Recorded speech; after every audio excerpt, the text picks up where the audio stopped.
Hey there, tonight we're diving into how the Crusaders survived the siege of Acre.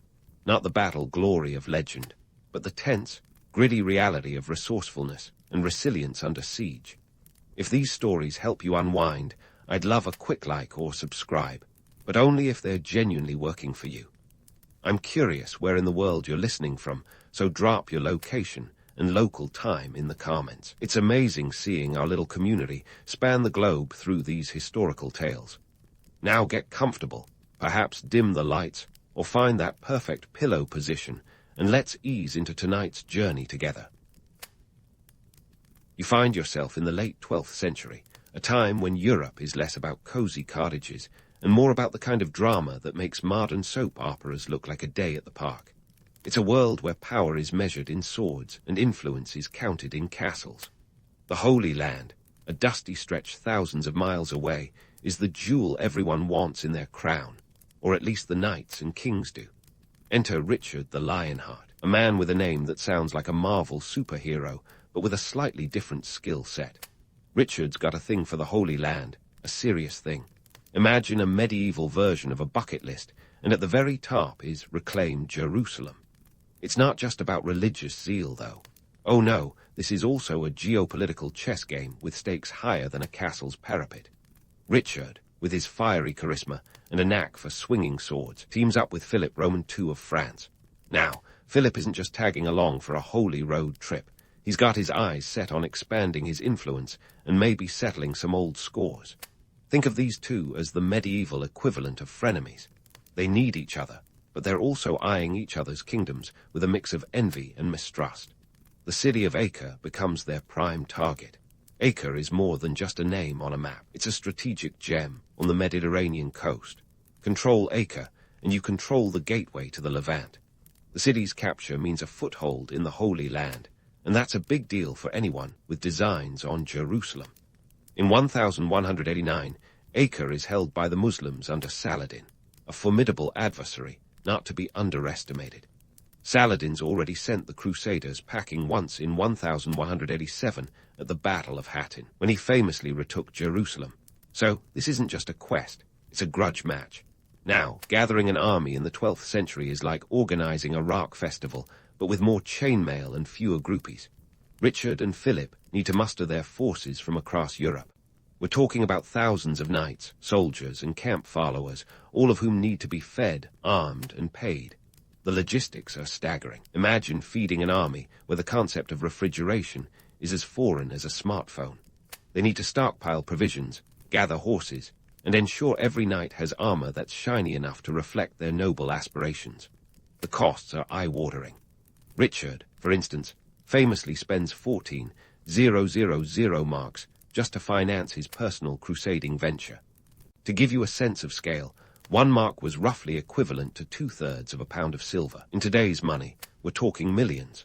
This expenditure isn't coming from some medieval Kickstarter campaign, either. It involves squeezing money out of their lands back home, imposing taxes, and occasionally selling off entire towns. Richard even famously quipped that he'd sell London if he could find a buyer. The guy wasn't kidding. He was serious about this crusade business. The political jockeying is just as intense as the financial wrangling. European powers are like chess pieces on a board where every move is scrutinized. Richard and Philip need the support of their nobles, who are less interested in religious fervor and more in what's in it for them.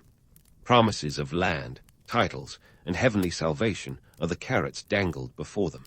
Meanwhile, backroom deals and alliances are forged, broken, and remade faster than you can say, holy relic. As our medieval caravan makes its way towards Acre, it's not just the knights who are keen on the journey. Merchants see profit in supplying the crusade, and adventurers are lured by the promise of glory and loot. It's a heady mix of faith, ambition, and good old-fashioned greed, all wrapped up in a banner of righteousness. The romantic notion of a holy quest masks the brutal reality of war, with disease, hunger, and the harsh elements as constant companions. Yet, for all the hardships, there's an undeniable allure to the crusade. The promise of adventure and the chance to carve one's name into history are powerful motivators. This isn't just a military campaign. It's a medieval road trip with the ultimate prize, Jerusalem, dangling tantalizingly at the end. In this world, myths are born, legends are forged, and amid the clashing swords, the siege of Acre looms large on the horizon, promising to be a defining moment in this epic saga. So, as you fasten your armor and adjust your helm, ready yourself for the challenges ahead. The journey to Acre is more than a march. It's a test of endurance, courage, and the will to see a dream realized. It's a reminder that history isn't just a series of dates and battles. It's a living, breathing story, shaped by those who dared to dream big and fight even bigger. As you step into the dusty boots of a crusader, the realities of the siege of Acre slap you in the face harder than a medieval gauntlet. Picture this. It's the end of the 12th century, and you're standing on the hard, unforgiving soil of the Levant, surrounded by a cacophony of battle cries, clashing swords, and the constant hum of desperation. Acre isn't just a city, it's a fortress locked in a chokehold of fate. The year is 1189, and this siege makes Game of Thrones look like a friendly neighborhood dispute. Now, let's get into the nitty-gritty. The Crusaders, led by our old pals Richard the Lionheart and Philip Roman II, have finally reached Acre. But this isn't a simple knock on the door and, "Hey, can we come in?" No. The city's thick walls are designed to withstand everything short of a medieval apocalypse. The Crusaders are met by Saladin's forces, who are no amateurs in this deadly game. Saladin himself is the kind of leader who could inspire loyalty with a glance and rally troops with a whisper. From a tactical standpoint, the Siege of Acre is a masterclass in medieval warfare. On one side, you have the Crusaders, who've turned their camp into a small city of its own, complete with blacksmiths, cooks, and a whole lot of people who'd rather be anywhere else. They're dealing with the classic trifecta of medieval misery: disease, hunger, and a climate so hot it could melt the resolve of the hardiest knight. On the other side, the defenders of Acre are fortified, and for now, well supplied, thanks to Saladin's strategic brilliance. The Crusaders' strategy is as blunt as their swords: starve the city into submission. It sounds simple, but in reality, it's like trying to win a chess game by flipping the board. The siege drags on for months, turning into a test of endurance rather than pure military might. Richard and Philip's forces encircle the city, cutting off supply lines and hoping the defenders' resolve will crack under the pressure. But here's the kicker. Maintaining a siege is a logistical nightmare. Feeding thousands of men, while ensuring they don't succumb to disease or mutiny, requires the kind of organizational skills that would put a modern CEO to shame. Speaking of disease, let's talk about the real MVP of many medieval battles: the plague. You see, in the 12th century, hygiene is more of a suggestion than a practice. The cramped conditions and lack of sanitation in the Crusader camp turn it into a breeding ground for illness. Dysentery and scurvy are the unwelcome guests at this party, weakening the army faster than any enemy sword. It's estimated that disease claims more lives during the siege than actual combat. Talk about a grim reminder that sometimes the battlefield isn't where you think it is. As the siege wears on, supplies begin to dwindle. The Crusaders find themselves in dire straits, facing the harsh reality that you can't eat glory or drink valor. The cost of provisions skyrockets, with prices inflating faster than a knight's ego. The Mediterranean climate, with its scorching sun and limited water sources, further compounds the misery. Imagine wearing a full suit of armor in that heat. It's less knightly valor and more medieval sauna. Meanwhile, Saladin's forces aren't just sitting around twiddling their thumbs. They're launching counterattacks, harassing Crusader supply lines, and keeping the besiegers on their toes. Saladin himself is a savvy leader, balancing the need to defend Acre with the broader strategic goal of maintaining Muslim control over the Holy Land. He's not just playing defense, he's playing the long game, knowing that time and attrition might do what swords cannot. Religious fervor is a double-edged sword in this saga. For many Crusaders, the siege is a holy mission, a chance to earn a place in heaven by reclaiming sacred lands. But faith alone doesn't fill empty bellies or heal the sick. The reality on the ground is far less romantic than the tales of chivalry and divine purpose would have you believe. The dream of glory is often overshadowed by the stench of death and the cries of the wounded. As weeks turn into months, tensions within the Crusader camp begin to fray. Richard and Philip's frenemy relationship is put to the test as differing strategies and personal ambitions clash. Philip, ever the political animal, is growing weary of the siege, his eyes set on affairs back home in France. Richard, however, is like a medieval bulldog, refusing to let go of the bone until Acre is theirs. It's a delicate dance of power and personality, with the fate of the siege hanging in the balance. The turning point comes in 1191, when Richard the Lionheart finally arrives on the scene with reinforcements. His arrival is like a shot of adrenaline to the Crusader cause, reinvigorating the troops and bringing new hope. Richard's leadership is a force of nature, his charisma and military prowess inspiring the kind of loyalty that legends are made of. With fresh troops and renewed vigor, the Crusaders intensify their efforts, determined to break the stalemate. The siege reaches its climax in July 1191, after nearly 2 years of grueling conflict. The Crusaders, bolstered by Richard's presence and a newfound sense of purpose, launch a final assault on Acre's walls. It's a brutal, bloody affair, with both sides fighting tooth and nail for every inch of ground. But ultimately, it's the Crusaders who emerge victorious, capturing the city and dealing a significant blow to Saladin's forces. Yet, as the dust settles and the Crusaders celebrate their hard-won victory, the cost of the siege becomes painfully clear. Thousands lie dead, victims of battle, disease, and starvation. The city of Acre, once a thriving hub of commerce and culture, is left in ruins, a testament to the harsh realities of war. And while the Crusaders have secured a foothold in the Holy Land, the road to Jerusalem remains fraught with challenges. So here we are, standing amid the ruins of Acre, with the echoes of battle still ringing in our ears. The Siege of Acre is a stark reminder that history is messy, complex, and often brutal. It's a story of ambition and sacrifice, of dreams and desperation, played out on the grand stage of medieval warfare. But don't pack up your chainmail just yet. There's more to come in this epic tale of crusading ambition and relentless pursuit. The Siege of Acre is just one chapter in a saga that's far from over, with new battles and old grudges waiting just beyond the horizon. As the dust of Acre settles and the exhausted Crusaders catch their breath, you might think the hard part is over. But hold that thought, because maintaining control over a newly captured city is like adopting a feral cat. It's not all cuddles and purring. There's a lot of scratching and hissing involved. The Crusaders now face the monumental task of keeping morale and supplies up during their long, sweaty months of siege. Spoiler alert, it's a hot mess of economics, survival tactics, and the occasional betrayal thrown in for good measure.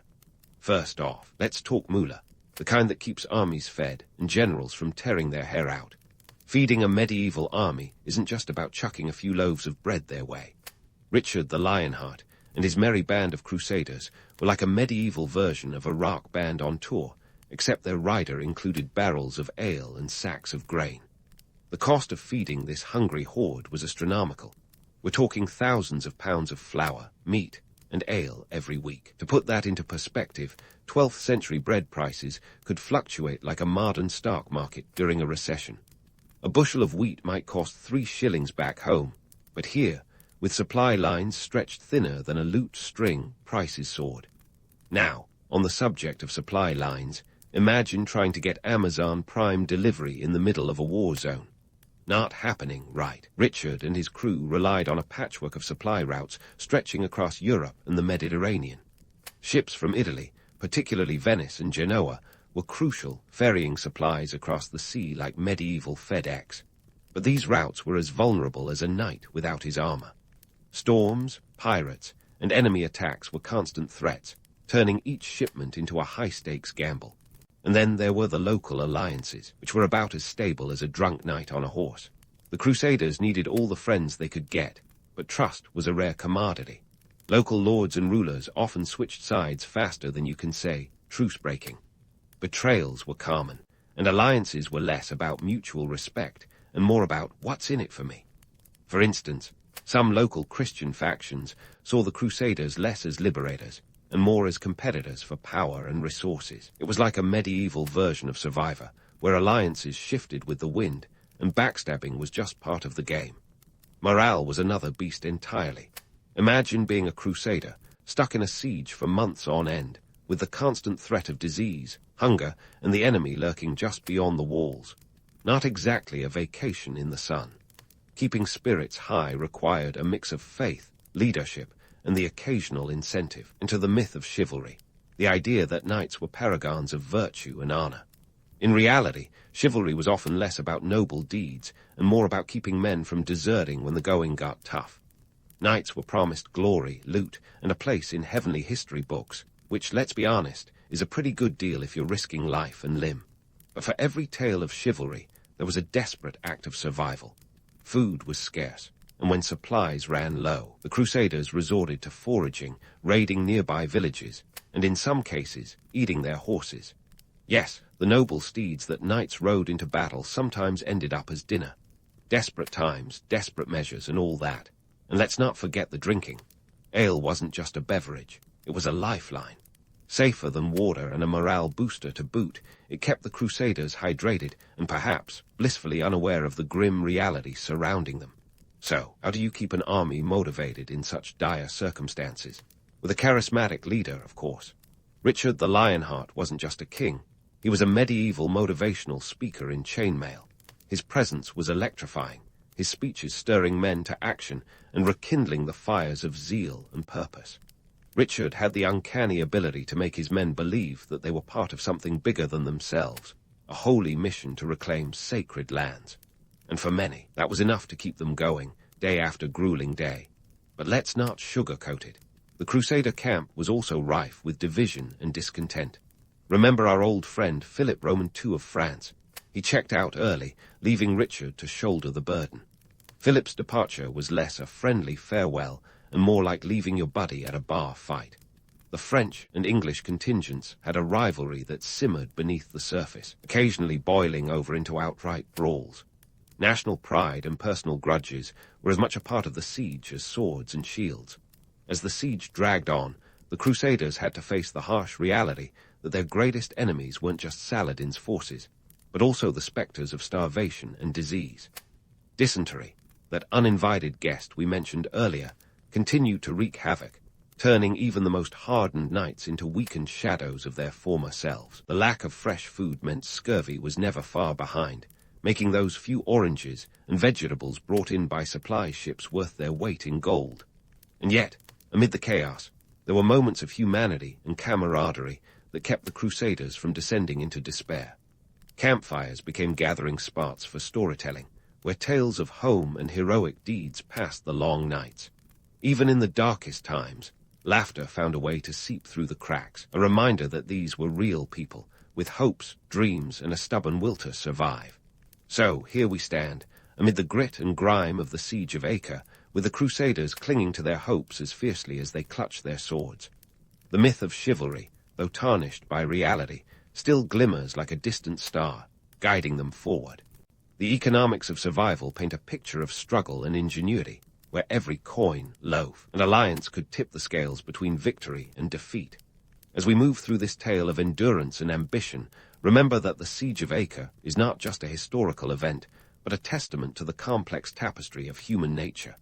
It's a story of survival against the odds, where desperation and determination walk hand in hand. And while the Crusaders have claimed Acre, their journey is far from over. New challenges await on the road to Jerusalem, where dreams of glory and redemption hang tantalizingly just out of reach, daring them to press on. Now that Acre is under Crusader control, the real game begins, one where alliances are as slippery as a wet eel and trust is a currency more volatile than Bitcoin. The victory, hard-won and blood-drenched, isn't a neat ribbon-wrapped package. It's a Pandora's box of political machinations and shifting allegiances waiting to explode. Richard the Lionheart may have secured the city, but holding onto it is like trying to grip sand with a gauntleted hand. The political landscape is a minefield, and each step could trigger an alliance or an enemy in disguise. First, let's talk about the unexpected arrivals who make this saga juicier than a medieval gossip column. Enter Conrad of Montferrat, a name that doesn't exactly scream heroic. But in the Crusader world, he's a wild card. Conrad rolls up to Acre like the cool kid who shows up late to the party, and he's got a claim to the throne of Jerusalem that's about as solid as a sandcastle. Yet he's savvy, and his arrival throws a wrench into the Crusaders' plans. His presence is a reminder that the Holy Land is a chessboard, and every piece's move matters. Conrad's got his eyes on the prize, Jerusalem, and he's not afraid to play the long game. Now, Richard and Philip's bromance, if you could call it that, has already taken a few knocks. Philip's departure left more than a void. It left a simmering tension among the ranks. Remember, these are not just soldiers. They are nobles with estates, titles, and egos. Managing them is akin to herding cats, except these cats have swords and a penchant for glory. Richard's leadership is tested as he tries to keep this fragile coalition together. His charisma is like medieval superglue, but even that has its limits. As Conrad makes his moves, an unexpected defection throws a curveball into the Crusader camp. The Templars, those warrior monks with a reputation shinier than their armor, suddenly find themselves at odds with Richard. It's like discovering your best friend has been secretly rooting for the other team. The Templars are no small potatoes.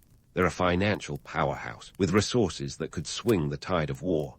Their shifting allegiance is a strategic nightmare, leaving Richard to scramble for alliances like a contestant on a medieval version of The Bachelor. Meanwhile, religious motivations and political ambitions are tangled up like a knight's chainmail after a rough night. For many, the crusade is a divine mission, a ticket to eternal salvation. But let's not kid ourselves. There's a hefty dose of earthly ambition mixed in. Owning land in the Holy Land is like hitting the jackpot, and everyone wants a slice of that proverbial pie. The romantic notion of chivalry clashes with the brutal reality of power plays and land grabs. It's a reminder that even in the quest for heaven, worldly desires have a way of creeping in. And let's not forget the local players in this grand drama. The Kingdom of Jerusalem, such as it is a fractured entity with as many factions as a medieval banquet has courses. Each has its own agenda, and aligning with the Crusaders is as much about survival as it is about faith. Then there's Saladin, the ever-present shadow looming over the Crusaders' efforts. His tactical brilliance isn't just in his military maneuvers, but in his ability to exploit every crack in the Crusader armor, political and otherwise. Back in Acre, the management of troops is less about strategy and more about keeping the lid on a boiling pot. Imagine maintaining order in an army composed of various nationalities, each with its own customs, languages, and grudges.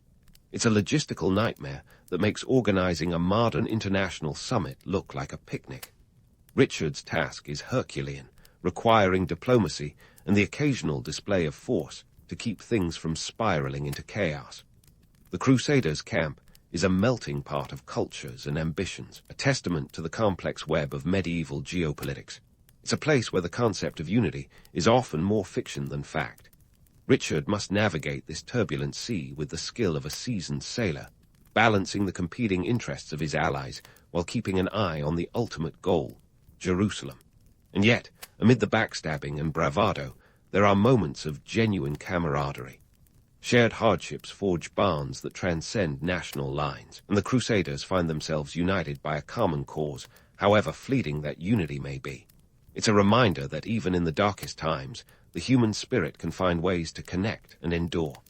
As the Crusaders regroup and strategize, the shadow of Saladin looms large. His presence is a constant reminder that the road to Jerusalem is fraught with peril. Richard knows that every decision, every alliance, could mean the difference between victory and defeat. It's a high-stakes game of political chess, with Acre as the first move in a much larger strategy. In this world of shifting sands and loyalties, the siege of Acre is more than a military victory. It's a crucible that tests the mettle of men and the limits of their ambition. It's a story of power and perseverance, of dreams and desperation, played out on the grand stage of history. As the Crusaders tighten their grip on Acre, the path to Jerusalem stretches out before them, a tantalizing vision just out of reach. But for now, the city stands as both a triumph and a testament to the complexities of human nature, a place where the dreams of men clash with the harsh realities of the medieval world. So, the Crusaders have Acre in their grasp, but don't break out the medieval champagne just yet. This victory, like most in the turbulent Middle Ages, is more of a temporary high than a lasting achievement. The capture of Acre, while a feather in Richard's metaphorical cap, doesn't magically open the gates of Jerusalem. Instead, it sets off a chain of events that shows why the Third Crusade, despite its high hopes and hefty price tag, ultimately flounders like a knight in a quagmire. Let's start with the big picture. Acre's fall in 1191 was a blow to Saladin, sure, but it didn't break him. This guy wasn't just any ruler. He was the Sultan of Egypt and Syria, a man whose strategic acumen could rival any chess grandmaster. Saladin's empire was vast, stretching from the Nile to the Euphrates, and losing Acre was more of a setback than a catastrophe. Saladin knew how to roll with the punches, and while he lost Acre, he retained control over Jerusalem and much of the Holy Land. His forces regrouped, ensuring that Acre was more of a Pyrrhic victory for the Crusaders than a decisive triumph. Now, let's talk numbers. The Third Crusade wasn't exactly cheap. Richard the Lionheart, that poster boy for medieval royal bravado, reportedly spent around 50,000 silver marks on the venture. In today's money, that's a sum that could buy you a fleet of Lamborghinis or a small island in the Caribbean. Yet, all that silver couldn't buy them Jerusalem. The cost of maintaining Acre, constantly fortifying its defenses against Saladin's potential counterattacks, was like trying to fill a bottomless pit with gold coins. The Crusaders needed a constant influx of supplies and reinforcements, which were as reliable as a medieval sundial in a thunderstorm. Economically, the crusade was a drain on Europe. Kings and nobles had to levy heavy taxes, sell off lands, and squeeze every penny from their vassals to fund the campaign. This financial strain wasn't just a short-term headache. It had long-term repercussions. The cost of the crusade contributed to political instability back home, with nobles and kings returning to find their coffers emptier than a monk's wine cellar during Lent. In England, Richard's absence and the cost of the crusade left his brother John to manage, or mismanage, affairs, setting the stage for the later conflicts that would lead to the signing of the Magna Carta in 1215. Politically, the crusade was as much a game of thrones as it was a holy war. The capture of Acre didn't just shift military lines, it reshuffled alliances and power dynamics. The presence of figures like Conrad of Montferrat, who was eventually assassinated in 1192 under murky circumstances, added layers of intrigue and backstabbing worthy of any medieval drama. The Crusaders' coalition was a fragile thing, held together by the common goal of reclaiming holy sites, but frequently frayed by personal ambitions and national rivalries.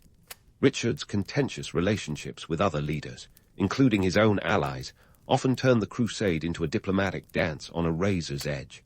In terms of myth-making, the Siege of Acre was ripe for romanticization. The idea of gallant knights, led by a king with Lionheart as a surname, taking on a formidable foe like Saladin, was the stuff of epic ballads and tales told by the fire. In reality, the siege was a slog, a grueling, disease-ridden ordeal that tested the limits of human endurance and highlighted the less savory aspects of crusading life. Romanticized legends gloss over the grim realities, the starvation, the constant threat of disease, and the harsh conditions that claimed more crusader lives than enemy swords. Yet, the allure of the Crusades, of knights in shining armor, of a righteous battle for sacred lands, endured long after the last sword was sheathed. The mythos of chivalry, of noble quests for divine purposes, lingered in European consciousness, coloring perceptions of knighthood and warfare for centuries. Even as the Crusades' tangible achievements crumbled, the intangible legacy of its legends persisted, shaping the ideals of knighthood and influencing the culture and politics of medieval Europe. For the people of the Middle East, the fall of Acre was less a legendary tale and more a harsh reality. It marked a shift in the balance of power, a reminder of the relentless waves of crusader ambition that would continue to batter the region. Saladin's forces, though resilient, faced constant pressure from European incursions, and the legacy of the Crusades left deep scars on the landscape and its people, a legacy of division and conflict that echoes through history. So, as we wrap up our historical trek through the dust and din of the Siege of Acre, what's the takeaway? The Third Crusade, for all its bombastic beginnings and high-flying ambitions, was a mixed bag. It ended with a whimper rather than a bang, with a peace treaty in 1192 that allowed Christians access to Jerusalem, but left the city firmly in Muslim hands. Richard the Lionheart returned to Europe, his reputation intact, but his objectives only partially fulfilled. The Siege of Acre illustrates the complexity of medieval warfare and politics, a tangled web of ambition, faith, and human folly. It's a reminder that history is rarely as tidy as the legends suggest, that the truth is often muddied by the passage of time and the allure of myth. Yet, in its chaos and contradiction, the siege offers a window into the human condition, into the drives that propel us to great heights and the flaws that bring us back to earth. So next time you think of the Crusaders, think not just of the shining armor and the bannered knights, but of the dust, the sweat, the grit, and the grim determination that defined their quest. It's a story of dreams dashed and dreams fulfilled, a saga of human ambition and endurance that still resonates today. And as the sun sets on Acre's battered walls, we're reminded that history, with all its mess and majesty, is a story told by those who dared to dream and fight, even when the odds were as daunting as a fortress on the horizon. In the bustling streets of ancient Athens, before democracy was even a twinkle in some philosopher's eye, the city was a hotbed of power struggles, where dynasties ruled like it was a family game of monopoly. Only, instead of paper money, they used real land and bloodlines. The year is somewhere around 600 BC, and if you thought today's political scene was a circus, ancient Athens could have given it a run for its drachmas. Back then, the social ladder was more of a sheer cliff, with the wealthy aristocrats perched at the top, looking down on everyone else with the kind of disdain only an overfed cat could muster. The power was tightly held by a few noble families, each one guarding their influence like a dog with its favorite bone. These powerhouses made sure that politics was their exclusive playground, and if you weren't born into the right lineage, well, good luck trying to join the game. Tyrants, those charming fellows who could convince a crowd that dictatorship was the next big thing, were the rock stars of their day. They would sweep into power with promises of change, only to settle into a cozy, lifelong seat of control. But let's not paint them all with the same brush. Some were pretty decent as far as tyrants go, like Pisistratos, who knew how to balance the carrot and the stick with a finesse that would make Machiavelli proud. He was the kind of guy who'd throw a festival, build some temples, and keep the populace entertained while he quietly tightened his grip. The Athenian political scene was a bit like a soap opera, with all the drama but none of the commercial breaks. Enter Solon in 594 BC, the accidental reformer who stumbled onto the stage with a scroll full of radical ideas. Solon was a bit of an oddball, part poet, part politician, and a guy who seemed to believe that maybe, just maybe, wealth shouldn't be the only ticket to power. Revolutionary, right? He introduced a class system based on wealth rather than birth, which was a bit like switching from dial-up to broadband for the political elite. Solon's reforms were the ancient equivalent of shaking a snow globe. Suddenly, you had 4 classes based on agricultural output. The top dogs, the Pentacosium Dimni, needed to produce at least 500 bushels. Then there were the Hippes, the cavalry guys, who needed 300 bushels, followed by the Zeugatai with 200. And finally, the Thetes, who were basically everyone else, scraping by with whatever they could muster. This was a seismic shift, like going from black and white TV to full-color Technicolor. To call Solon's reforms inclusive would be a stretch by today's standards, but hey, baby steps, right. He banned debt slavery, which was a big deal given that the poor often ended up being sold into servitude if they couldn't pay up. Imagine having your mortgage foreclosed, but instead of losing your house, you lose your freedom. Solon also introduced the idea of appealing legal cases to the Athenian assembly, which was like giving the common folk a voice for the first time, albeit a very faint one. While Solon was busy making waves, the aristocrats were clutching their pearls, or whatever passed for pearls back then. They weren't exactly thrilled about sharing their sandbox with the underprivileged. Solon's reforms were like a slow-release tablet, necessary, but not an immediate cure for all that ailed Athens. The seeds of democracy were sown, even if they wouldn't bloom fully for another century. But those seeds were planted in a soil enriched with more than a touch of chaos and conflict. Solon's tenure as archon was brief, and after he left, Athens saw a few more tyrants come and go, like guests who overstayed their welcome at a dinner party. The city was still a volatile mix of power struggles and class tensions, but Solon had given the Athenians a taste of something they couldn't quite define yet, a hint of a system where power might not forever be a family heirloom. And so, the Athenians found themselves at a crossroads, with a choice to make. cling to the comfort of the old ways, or gamble on the uncharted waters of a more inclusive future. In the grand scheme of things, Sarlan's reforms were not a revolution, but a critical evolution. They set the stage for the later, more dramatic developments in Athenian governance. And as we wrap up this first act in the saga of Athenian democracy, it's clear that the road ahead was still fraught with challenges and intrigue. But the Athenians were nothing if not resilient, and a little chaos never stopped them before. So, buckle up, because the story of Athens and its journey toward democracy is just getting started. As Athens stood at the brink of change, the city was still clutching its pearls and battling its inner demons, oscillating between the old and the new. Enter Cleisthenes, the man who would take Athens' messy political sandbox and transform it into a grand experiment, a sort of ancient trial and error of democracy. The year was 508 BC, and if Athens were a reality TV show, Cleisthenes would be the surprise contestant, shaking things up with radical ideas and a knack for turning chaos into order. Cleisthenes was not your average aristocrat. He was more like a political architect with a flair for the dramatic and a penchant for disruption. His family, the Alcmeonids, were like the Kardashians of Athens, always in the spotlight, always stirring the pot. But Cleisthenes wasn't just about the drama. He had a vision. He saw a city divided by tribal loyalties and wanted to unite it, not by force or decree, but by clever design. His solution: redistricting, ancient style. Picture this. Athens, a city that functioned more like a patchwork quilt of tribal territories, with each tribe fiercely guarding its own interests. Cleisthenes decided it was time to toss that quilt in the air and let the pieces fall where they may. He carved up the city into demes, think of them as ancient neighborhoods, and grouped them into 10 new tribes, each with a mix of coastal, urban, and rural demes. It was political zoning that would make even a modern gerrymanderer proud. But why, you ask? Well, Cleisthenes wasn't just trying to win a popularity contest. By mixing up the tribes, he diluted the power of the old aristocratic families.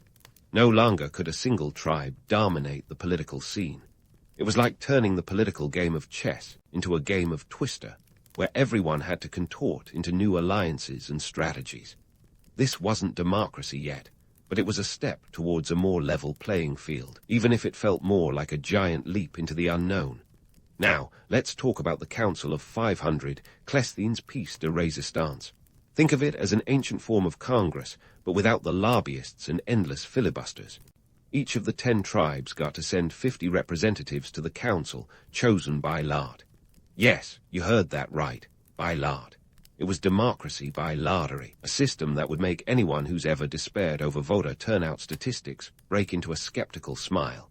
The idea was simple: eliminate corruption by eliminating the usual suspects. No more backroom deals between the rich and powerful. Instead, governance was left to the luck of the draw, a bit like picking your fantasy football team. On paper, the Council of 500 was a stroke of genius. In practice, it was like throwing a dinner party where everyone gets to host once a month. It wasn't about creating perfect laws, but about ensuring everyone had a shot at the table. The council handled everything from religious festivals to military defense, and while it didn't always run smoothly, it was a radical departure from the old ways where a few families called all the shots. Yet, let's not romanticize too much. Cleisthenes' reforms were less about the noble pursuit of equality and more about realizing that Athens needed a system to prevent one neighbor from hogging all the power, or worse, borrowing your rake and never returning it. The Council of 500 was designed to distribute power across the city, but it also served as a buffer against tyranny. If one group got too cozy with control, there were 9 others ready to check their ambitions, like an early form of political whack-a-mole. Economically, Cleisthenes' reforms were a game-changer. By involving more people in governance, he tapped into a wider pool of talent and ideas, which was crucial for a city that thrived on trade and innovation. Athens needed to stay competitive, especially with its neighbors eyeing its wealth with a mix of envy and ambition. The demes and the council helped ensure that Athens' economic engine ran smoothly, with the gears of trade and politics meshing together like a well-oiled machine, at least on good days. Cleisthenes didn't just stop with political reforms. He also understood the power of narrative. He framed his changes as a return to the true spirit of Greek equality, even if the reality was a bit more complicated. His genius lay not just in his ability to redraw maps, but in his skill at selling the idea of a united Athens, even as the ink dried on the new boundaries. It was a masterclass in rebranding ancient edition. Now, let's not kid ourselves. Cleisthenes' Athens wasn't a utopia. The system was still rife with inequalities and challenges. Women, slaves, and foreigners, groups that made up a significant portion of the population, were still on the outside looking in. But Cleisthenes had set the stage for a conversation that would continue for centuries. What does it mean to govern fairly, and who gets a seat at the table? In the grand arc of history, Cleisthenes' reforms were a radical experiment, a test run for ideas that would echo through the ages. He didn't invent democracy, but he gave it a structure, a framework that could evolve and adapt. Athens was still a city in flux, a place where the old aristocratic order rubbed shoulders with the new, unsteady steps toward a broader inclusion. And as the city moved forward, it was clear that Cleisthenes had done more than just rearrange the pieces on the board. He changed the game entirely, setting Athens on a path that would eventually lead to the golden age of democracy, though not without a few more twists and turns along the way. So, as we pause at this juncture in the story, remember, in the world of ancient Athens, the only constant was change, and Cleisthenes was the man who embraced it with open arms and a mischievous grin. And so here we are, standing on the precipice of Athens' next big political experiment, the assembly, or as the Athenians called it, the ecclesia. It's easy to romanticize this ancient gathering as the birthplace of democracy, a place where every citizen could voice their opinion and shape the future of the city. But let's not get carried away with visions of conveyor circles and mutual respect. In reality, the assembly was more like a raucous open mic night at a comedy club, with all the heckling and none of the two-drink minimum. The assembly met at the Phoenix, a hill overlooking Athens. Picture it, a dusty, uneven terrain where up to 6,000 citizens could gather to hash out the issues of the day. It sounds idyllic until you remember that this was ancient Greece, and they didn't exactly have microphones or PowerPoint presentations. Instead, you had to rely on the power of your lungs and your ability to project like a human megaphone. If you've ever tried to get a word in edgewise at a family dinner, you'll have a sense of the challenge. Participation was technically open to all male citizens over the age of 20, a progressive notion for the time, but let's be clear. Women, slaves, and foreigners were still sidelined faster than a phony on a dating app. Even among those who could attend, the reality was that not everyone had the luxury of taking a day off from their fields or workshops to engage in a civic shouting match. So, who did show up? Often it was the wealthier citizens, those with the time and means to play full-time politicians. After all, not everyone could afford to leave their sheep unattended or their pottery uncrafted. Now, let's talk about the role of the assembly beyond the romantic myth of egalitarian debate. The assembly was the ultimate decision-making body, responsible for declaring war, making peace, and deciding how Athens allocated its resources. But here's the kicker. While every citizen had the right to speak, the reality was that influence often boiled down to who could shout the loudest and longest. It was less about Socratic dialogue and more about verbal jousting, where the most charismatic orators could sway the masses with impassioned speeches that would make a modern-day politician green with envy. Enter the demagogues, the rock stars of the Athenian political scene. These were the larger-than-life personalities who knew how to work a crowd, spinning stories and promises with the deftness of a seasoned carnival barker. Think of them as ancient influencers, only instead of hashtag campaigns, they wielded rhetoric like a weapon. It was the golden age of oratory, where a sharp tongue could be more powerful than a sharp sword. But let's not sugarcoat their motives. Many demagogues were more interested in personal gain than the public good, a reminder that political self-interest is as old as politics itself. Economically, the assembly had a profound impact on Athens. Decisions made here could determine the fate of trade routes, taxation, and military campaigns. It was a place where economic policies were debated with the same fervor as the latest gossip from the agora. And let's face it, with Athens' economy heavily reliant on trade, these decisions weren't just about abstract numbers. They were about the very survival and prosperity of the city. The stakes were high, and the pressure to make the right call was palpable. Yet, despite its flaws, the assembly was a radical departure from the norm, a place where at least the illusion of a collective voice could be maintained. It was a messy, chaotic experiment, but it was also a testament to the Athenians' willingness to try something new, even if it meant enduring the occasional political circus.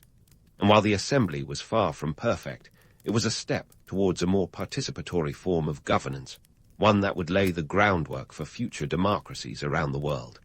Still, let's not forget the darker side of this political machine. The assembly was also a place where the seeds of factionalism were sown, where personal vendettas could be played out on a public stage. It wasn't uncommon for rival politicians to use the assembly as a battleground for their own power struggles, turning what should have been a forum for collective decision-making into a theater of personal ambition.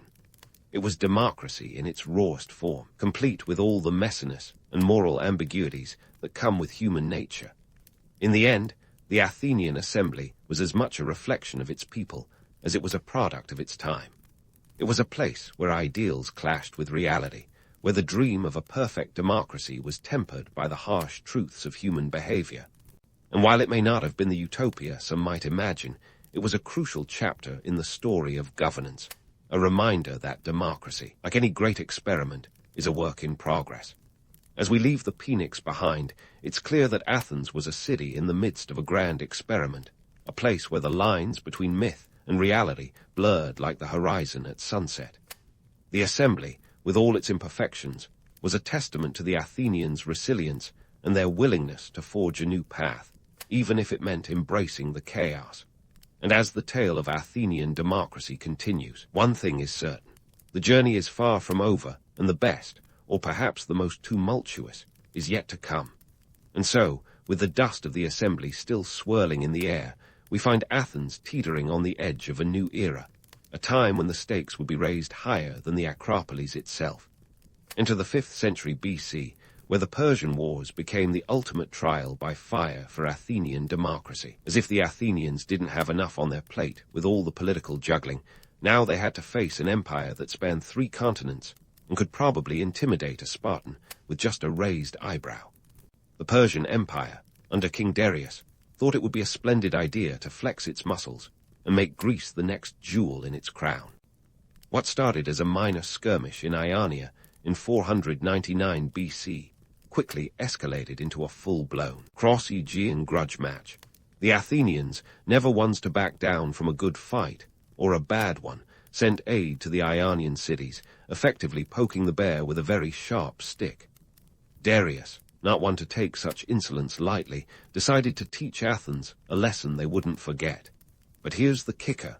Despite Athens being outnumbered by Persian forces like bring a slingshot to a catapult fight, outnumbered, they emerged victorious at the Battle of Marathon in 490 BC. Yes, the same Marathon that inspired the modern-day race, which ironically most of us would rather watch from the comfort of our couches than actually run. The Athenian hoplites, using superior tactics and a hefty dose of chutzpah, managed to send the Persians packing, at least for a time. Fast forward a decade, and it's déjà vu all over again. Darius's successor, Xerxes, figured he'd have another go at subjugating those pesky Greeks. This time, he brought a force so massive it supposedly drank rivers dry. We're talking about an army that Herodotus claimed was over 2 million strong. Now, if that number sounds a bit exaggerated, you're not alone. Modern historians peg it at a more realistic 100,000 to 300,000. Still, it was enough to make any Athenian gulp nervously and perhaps rethink their life choices. Enter Themistocles, a man with a plan and a mind as sharp as a Spartan sword. He convinced Athens to invest in a fleet of triremes, those sleek, 3-tiered warships that were basically the ancient equivalent of sports cars with oars. When the Persians invaded in 480 BC, Themistocles' naval strategy culminated in the Battle of Salamis, where the Athenian fleet, outnumbered but agile, outmaneuvered and decimated the Persian armada. It was like watching a David vs. Goliath moment, but with more splashing and less rock-throwing. The Persian threat was eventually quashed, but the wars left Athens at a crossroads. Victory came with a hefty price tag, and the economic realities soon hit harder than a Spartan boot. Pericles, the new star on Athens' political scene, saw an opportunity amidst the chaos. Picture Pericles as the Steve Jobs of ancient Athens, only instead of sleek gadgets, he had visionary public works projects. With his keen oratory skills and strategic brilliance, he steered Athens into what would be known as its golden age. Pericles wasn't just about grand ideas, he was about making them happen. Under his leadership, the Parthenon arose, a marvel of engineering and art that still stands today, albeit missing a few pieces thanks to Lord Elgin's souvenir hunting in the 19th century. This wasn't just a building, it was a statement, a testament to Athenian power and culture. But here's the twist. All these projects needed funding, and that's where things got sticky. To finance his ambitious plans, Pericles utilized the tribute system of the Delian League, an alliance initially formed to keep the Persian threat at bay. Athens, the de facto leader, collected contributions from its allies. Or more accurately, Athens demanded them, which wasn't exactly a popular move. Imagine being asked to crowdfund a project that primarily benefits the organizer while you barely get a thank you note. That's what the allies felt, and resentment simmered like a pot about to boil over. But Pericles wasn't just a builder of temples, he was a builder of democracy. He expanded the Athenian political system, introducing pay for jury service to allow even the poorest citizens a chance to participate without financial ruin. It was a masterstroke, turning civic duty from a luxury into a viable option for all. In essence, Pericles democratized democracy, making participation a more level playing field, or as level as one could expect in a society where women and slaves were still sidelined. Yet, as with all things, there was a catch. War is an expensive hobby, and Athens' wallet was starting to feel the pinch. The citizenry was hit with taxes that would make even the most stoic philosopher grumble.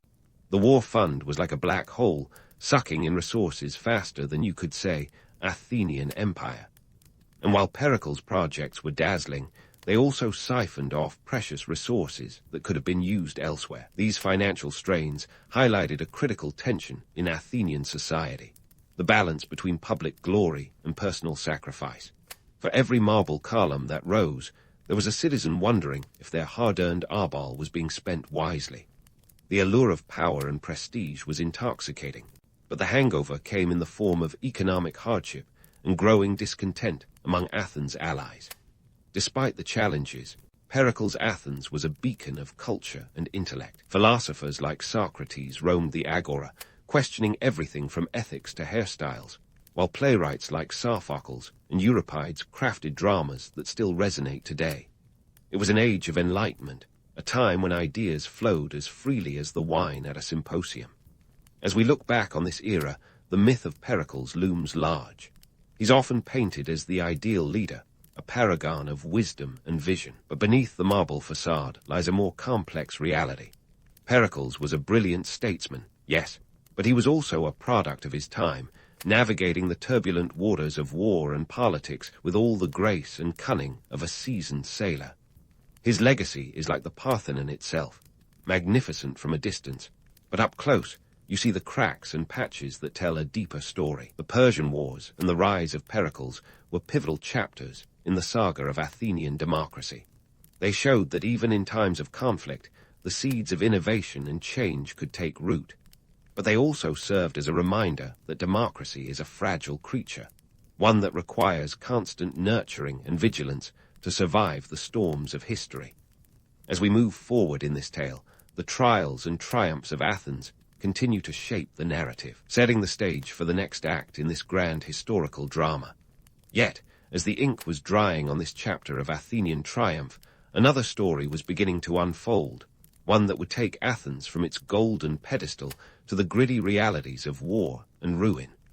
Enter the Peloponnesian War, a conflict that makes Game of Thrones look like a neighborhood spat. We're talking about a 27-year saga that kicked off in 431 BC, a marathon in its own right, but without the glory of a finish line.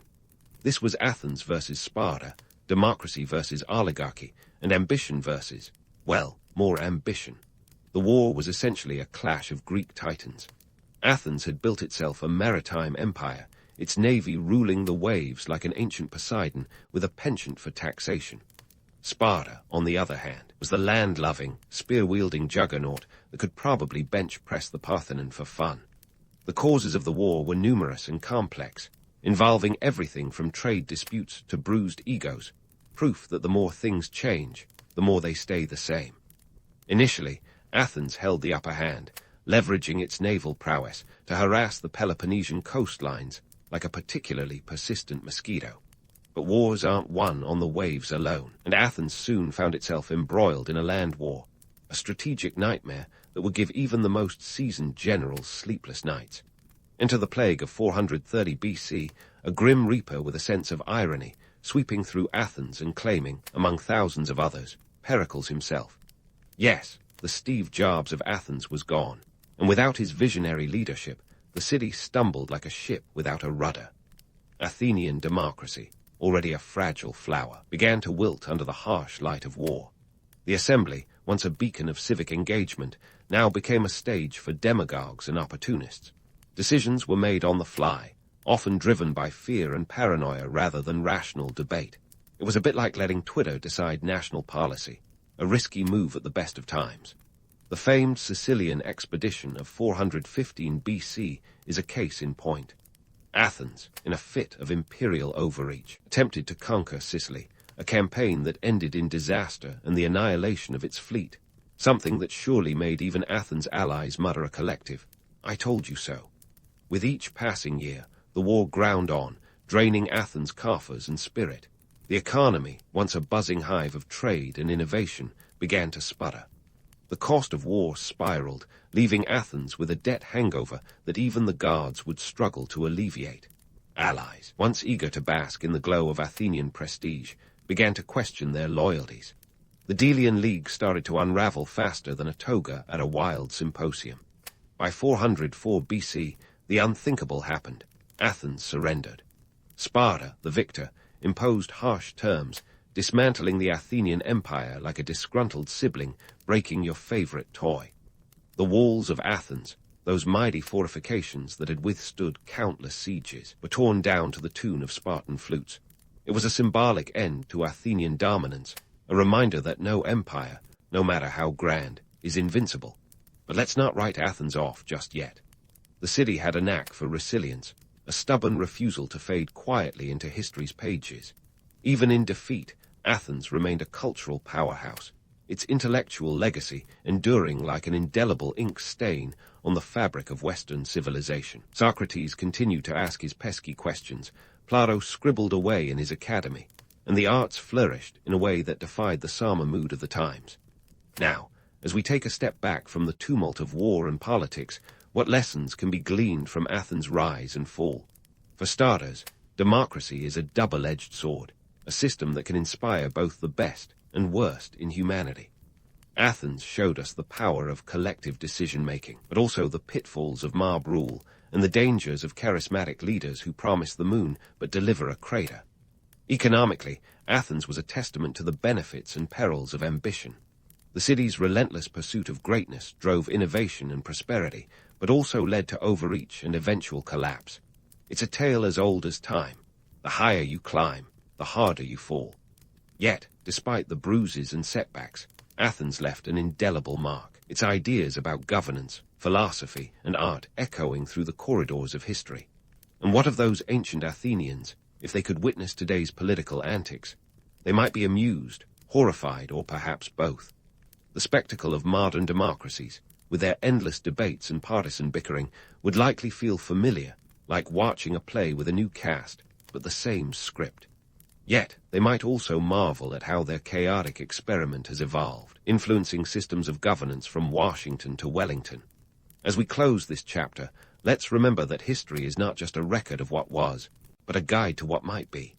Athens, with all its triumphs and tragedies, reminds us that democracy is a living, breathing entity, one that requires constant care and vigilance.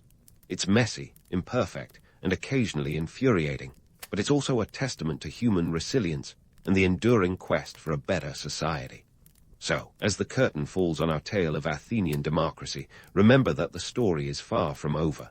The lessons of Athens continue to shape the world, a reminder that even in the darkest times, the seeds of hope and change can take root.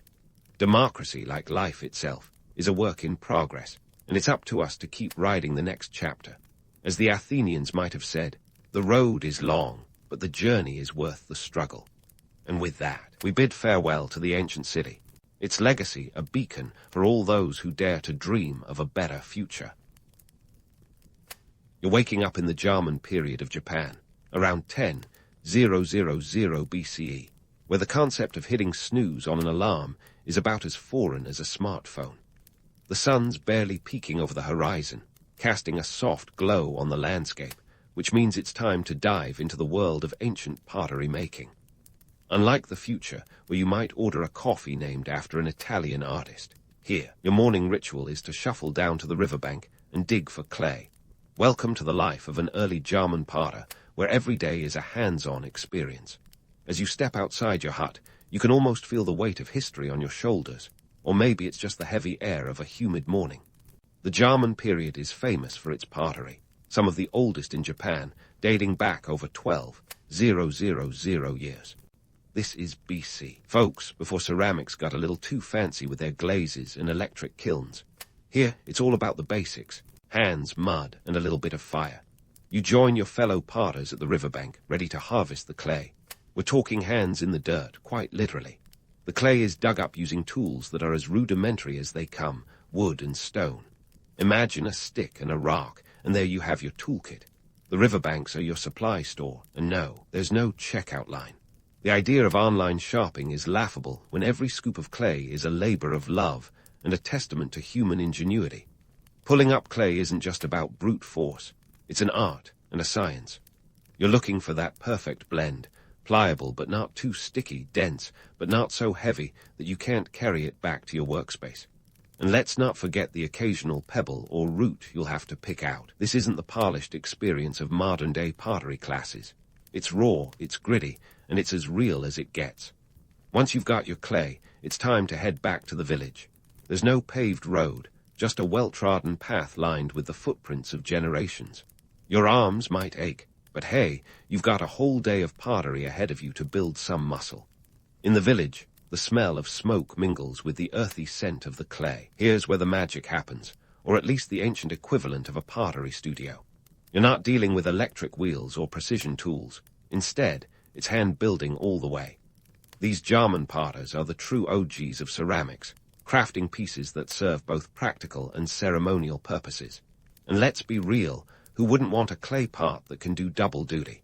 The clay is kneaded and shaped by hand. No spinning wheels here, just a lot of patience and skill. You might be tempted to think of it as primitive, but the artistry is undeniable. These aren't just pots and vessels. They're pieces of history, each one telling a story. The Jarman people used rope to create patterns on the clay surfaces, leaving a distinctive impression that's become a hallmark of the era. Think of it as the ancient version of a designer label. A Jarman pot is instantly recognizable. This isn't just about aesthetics, though pottery in the Jarman period is a social and economic backbone. It's your Tupperware, your storage solution, your cooking pot. And in a world without refrigerators, it's also your best bet for preserving food. The pots are fired in an open pit, with temperatures reaching up to about 700 degrees C. No fancy kilns, just the earth, the fire, and a whole lot of know-how. As the sun climbs higher, you get into the rhythm of the day. There's a meditative quality to the work, your hands moving in time with the earth's rotation. It's easy to romanticize this existence, but let's not forget the challenges. The climate can be unforgiving, and resources aren't always plentiful. Each part is a gamble, balancing the unpredictability of the elements with the precision of skill. Yet, there's a certain beauty in the simplicity. No distractions, no screens, just you and the clay, a connection that's as old as time. As the shadows lengthen and the day edges toward evening, you can see the fruits of your labor lined up, ready for firing. Each piece is a testament to a day well spent, a small but significant contribution to a tradition that will last millennia. And as you sit by the fire, feeling the warmth seep into your bones, you realize that in this moment, you're part of something much bigger than yourself. A legacy of creativity and resilience that will echo through the ages. As you sit by the fire, basking in the glow of your newly crafted masterpieces, the day's not done yet, folks. Nope, next up is diving headfirst into the coil building technique. This isn't your average arts and crafts session. This is the Jarman period's version of a marathon, and you're about to get your hands dirtier than a toddler in a mud puddle. Coil building is the bread and butter of Jarman pottery, and if you're expecting this to be a quick job, think again. This isn't about speed. It's about endurance and precision. Each coil is like a layer in a cake, but instead of delicious frosting, you've got mud. You start by rolling out long, thin ropes of clay. Imagine making a Play-Doh snake, but one that could potentially outlast your entire civilization. It's a process that's as time-consuming as it is necessary. Layer by layer, coil by coil, you build up your part. It's like a game of Jenga, except in reverse, and with a lot more at stake. The Jarman people had to be meticulous. One wrong move and you'd have a lopsided part that's more abstract art than functional dishware. It's a bit like life, really, small, careful steps to avoid a spectacular collapse. Now, let's talk time investment. This isn't just a quick afternoon project. We're talking hours, sometimes days, of careful shaping and reshaping. You might be tempted to call it quits, but remember, these parts are essential for survival. They're not just pretty to look at. They're your pantry, your cookware, and your storage solutions all rolled into one. And let's face it, in the world of 10,000 BCE, you're not exactly spoiled for choice when it comes to kitchenware. But why all the fuss over these coils? Here's the kicker. The technique not only adds strength and durability, but also allows for that distinctive rope pattern that makes Jarman pottery stand out like a peacock at a pigeon party. This isn't just about aesthetics, though. These patterns have cultural significance, a kind of signature that says, here's who we are, and here's what we can do. It's like ancient graffiti, a statement piece that speaks volumes about the people who crafted it. But here's the thing. Jarman decorators would have failed miserably in a minimalist design competition. If Marie Kondo ever took a time machine trip back to the Jarman period, she would have had a heart attack. These parts are anything but simple. They're adorned with elaborate patterns and designs that scream, look at me. It's decorative flair at its most unapologetic. And why not? When your life consists of hunting, gathering, and not getting eaten by a wild animal, you need a bit of pizzazz where you can get it. So, why the obsession with these intricate designs? Well, it's not just about showing off. These parts served as a form of storytelling, a way to pass down traditions and knowledge from one generation to the next. Every line, every curve tells a story, a narrative etched in clay for posterity. In a world without Instagram or Snapchat, this is how you left your mark. Now, don't get too swept away by the romance of it all. Let's bust a myth here. Life as a Jarman potter wasn't all art and creativity. It was tough, gritty, and at times downright exhausting. The climate was harsh, resources were limited, and the pressure to produce functional pottery was immense. Each part was a labor of love, sweat, and more than a little frustration. But it was also a testament to resilience, a reminder that even in the most challenging conditions, creativity finds a way. As you sit back and admire your handiwork, you can't help but feel a sense of accomplishment. Each part is a piece of history, a tangible link to a world long gone but not forgotten. They're more than just vessels. They're a legacy, a testament to human ingenuity and the enduring power of art. And as the fire crackles and the shadows dance, you realize that maybe, just maybe, you found your place in this ancient world, one coil at a time. So, as the day draws to a close, you find yourself contemplating the bigger picture. These parts aren't just about function or form, they're about survival, community, and identity. They're a symbol of what it means to be human, to create, to innovate, and to leave something behind for those who come after. And as you drift off to sleep, the warmth of the fire still lingering on your skin, you know that tomorrow will bring new challenges and new opportunities to shape the world in your hands, one coil at a time. As you drift off to sleep, dreaming of clay coils and ancient artistry, you'd better rest up because tomorrow's not just another day in the pottery trenches. It kicks off with a lunch break, which, let's face it, is less about quiche and more about rice, or whatever forage delights you can rustle up. But don't get too comfortable with your bamboo chopsticks. There's a kiln to fire up, and spoiler alert, this isn't a leisurely weekend pottery class. Firing a kiln in ancient Japan was the equivalent of lighting up a wood-fired pizza oven, minus the gooey mozzarella and pepperoni. Picture a massive structure that looks like an earthen igloo, but instead of housing Eskimos, It's ready to roast clay parts at a toasty 800 degrees C. If that sounds like a fair amount of heat, it is. We're talking temperatures that could make your average modern oven feel like a lukewarm bath. The kiln's construction was a marvel of rudimentary engineering, or as some might call it, organized chaos. Picture a large pit, or a mound, with a narrow opening at one end. The German folks were savvy enough to understand that heat rises, so they built these kilns on a slope to let the flames dance upwards and caress the parts with fiery tenderness. This wasn't just about getting things hard. It was about getting things uniformly hard. If you ever baked a cake and ended up with a burnt top and a soggy bottom, you know the struggle. Now, this might sound all romantic and pioneering, but let's bust that myth wide open. The reality was less about artistry and more about survival. These kilns were belching more smoke than a Victorian factory, and the heat was intense enough to make you consider a career change. And don't even get started on the environmental impact. These ancient potters were practically deforesting their local area just to keep the fires fed. Trees were the coal of the day, and a single firing could turn a small grove into a barren patch of land. On top of that, there was the constant threat of failure. Imagine spending days crafting a part, only to watch it crack or explode under the pressure of the heat. The stakes were high. These parts weren't just ornamental, they were essential for food storage and cooking. A failed batch wasn't just a disappointment, it was a dent in the village's food security. But why go through all this hassle? It wasn't just about having a nifty part to show off at the local potluck. Pottery was a cornerstone of the German economy, a trade good that could be bartered or gifted to forge alliances. The parts themselves were a kind of prehistoric currency, a way to signal wealth and status without ever minting a coin. And let's talk about the tech limitations of the time. No thermometers here, folks. The German potters gauged temperature by the color of the flames and the hue of the glowing clay. It was an art in itself, requiring a keen eye and a dollop of courage. There were no second chances, no digital readouts to guide the way. Just you, your clay, and the unforgiving fire. In the face of these challenges, it's easy to see why the romanticized view of kiln firing is so appealing. The image of ancient artisans huddled around a communal fire, crafting beautiful pieces with nothing but their hands and the earth. It's a narrative that warms the soul.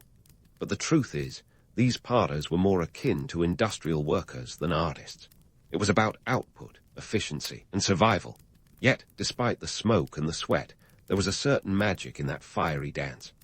The kiln was a crucible of transformation, turning humble clay into vessels of survival and culture. Each part that emerged intact was a triumph of human ingenuity, a testament to the resilience and creativity of a people who knew how to harness the elements. As the day wears on, the kiln remains the heart of the village, its glow a beacon against the encroaching night. There's a communal aspect to this process that can't be overlooked. Pottery wasn't just an individual endeavor, it was a community effort. The entire village had a stake in the outcome, each person playing a role in this ancient assembly line. And here's the kicker. Despite the challenges, these kilns were remarkably efficient for their time. They utilized natural drafts and clever designs to maximize heat while minimizing fuel use. It was eco-friendly by necessity, a sustainable practice born out of sheer practicality. So, as you sit by the kiln, watching the flames lick the sky, you can't help but feel a connection to these ancient potters. Their struggles and triumphs echo through the ages, a reminder that even in the harshest conditions, the human spirit endures. It's a story of survival, of community, and of the enduring power of creativity. As the night deepens and the kiln continues its fiery work, you realize that this isn't just about pottery. It's about the human story, of overcoming obstacles, of innovation in the face of adversity, and of leaving a legacy that endures long after the flames have died down. And as the stars twinkle above, you know that tomorrow will bring new challenges and new opportunities to shape the world, one part at a time.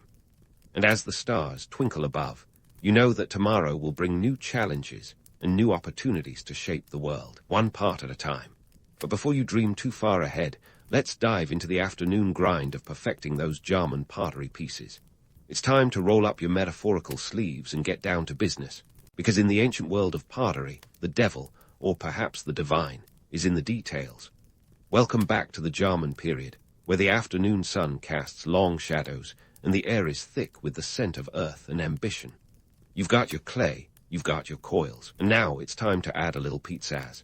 But forget any notions of a solo artist toiling away in splendid isolation. The idea of the lone genius is as modern as a flat white latte.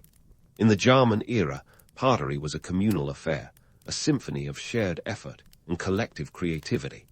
As you sit down to decorate your part, you're faced with a dizzying array of options. Each region in German Japan had its own distinct flair, like a prehistoric fashion show with clay as the main attraction. Up north in Acre, they favored bold, intricate patterns that could make your head spin faster than a Tokyo bullet train. Down south in Kyushu, simplicity reigned supreme with understated elegance. It's a bit like the difference between a Gucci runway and a minimalist IKEA catalog. Both stylish, but worlds apart. Now, let's talk about those iconic rope patterns. German pottery is basically the ancient version of a viral meme. You've got your clay, you've got your rope, and you're ready to create something that'll get tongues wagging. The technique is surprisingly straightforward. Press rope into the soft clay, twist, turn, and voila, instant decoration. It's like a prehistoric stamp collection, each pattern a piece of cultural currency. But while it might seem like fun and games, these designs were deeply symbolic. They told stories, marked territories, and even conveyed status. A part with intricate designs was more than just eye candy. It was a status symbol, a declaration of wealth and influence. In a world without social media, this was how you showed off, no selfies required. The role of pottery in German society was more complex than a Sudoku puzzle with half the numbers missing. It wasn't just about aesthetics, it was about survival. These parts were essential for storing food, carrying water, and even conducting rituals.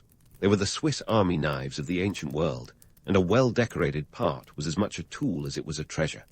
Now, let's bust another myth wide open, the idea of the starving artist.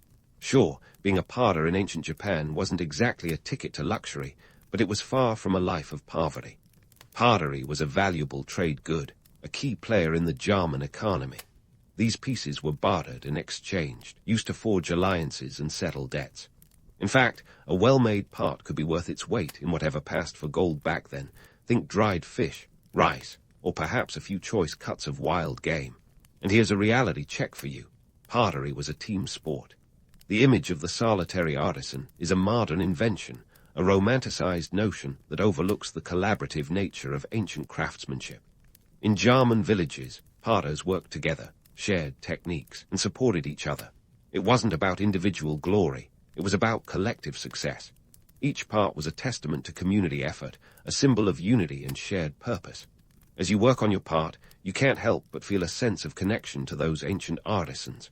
Their lives were tough, their challenges immense, but their creativity was boundless.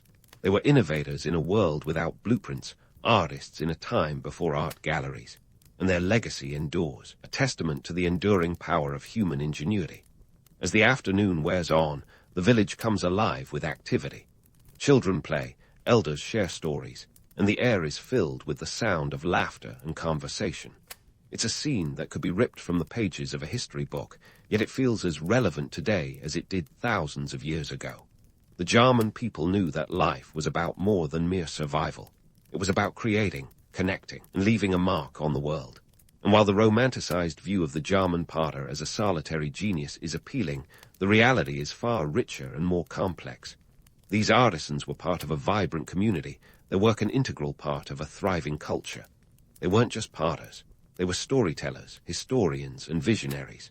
So, as you sit back and admire your handiwork, remember that each part is more than just a piece of clay. It's a piece of history, a link to a past that's as vibrant and dynamic as the present. And as the sun begins to set, casting a golden glow over the village, you know that you're part of something much bigger than yourself, a legacy of creativity and resilience that spans millennia. In the end, the German potters left us more than just beautifully decorated parts. They left us a blueprint for innovation, a testament to the power of community, and a reminder that even in the harshest conditions, creativity finds a way.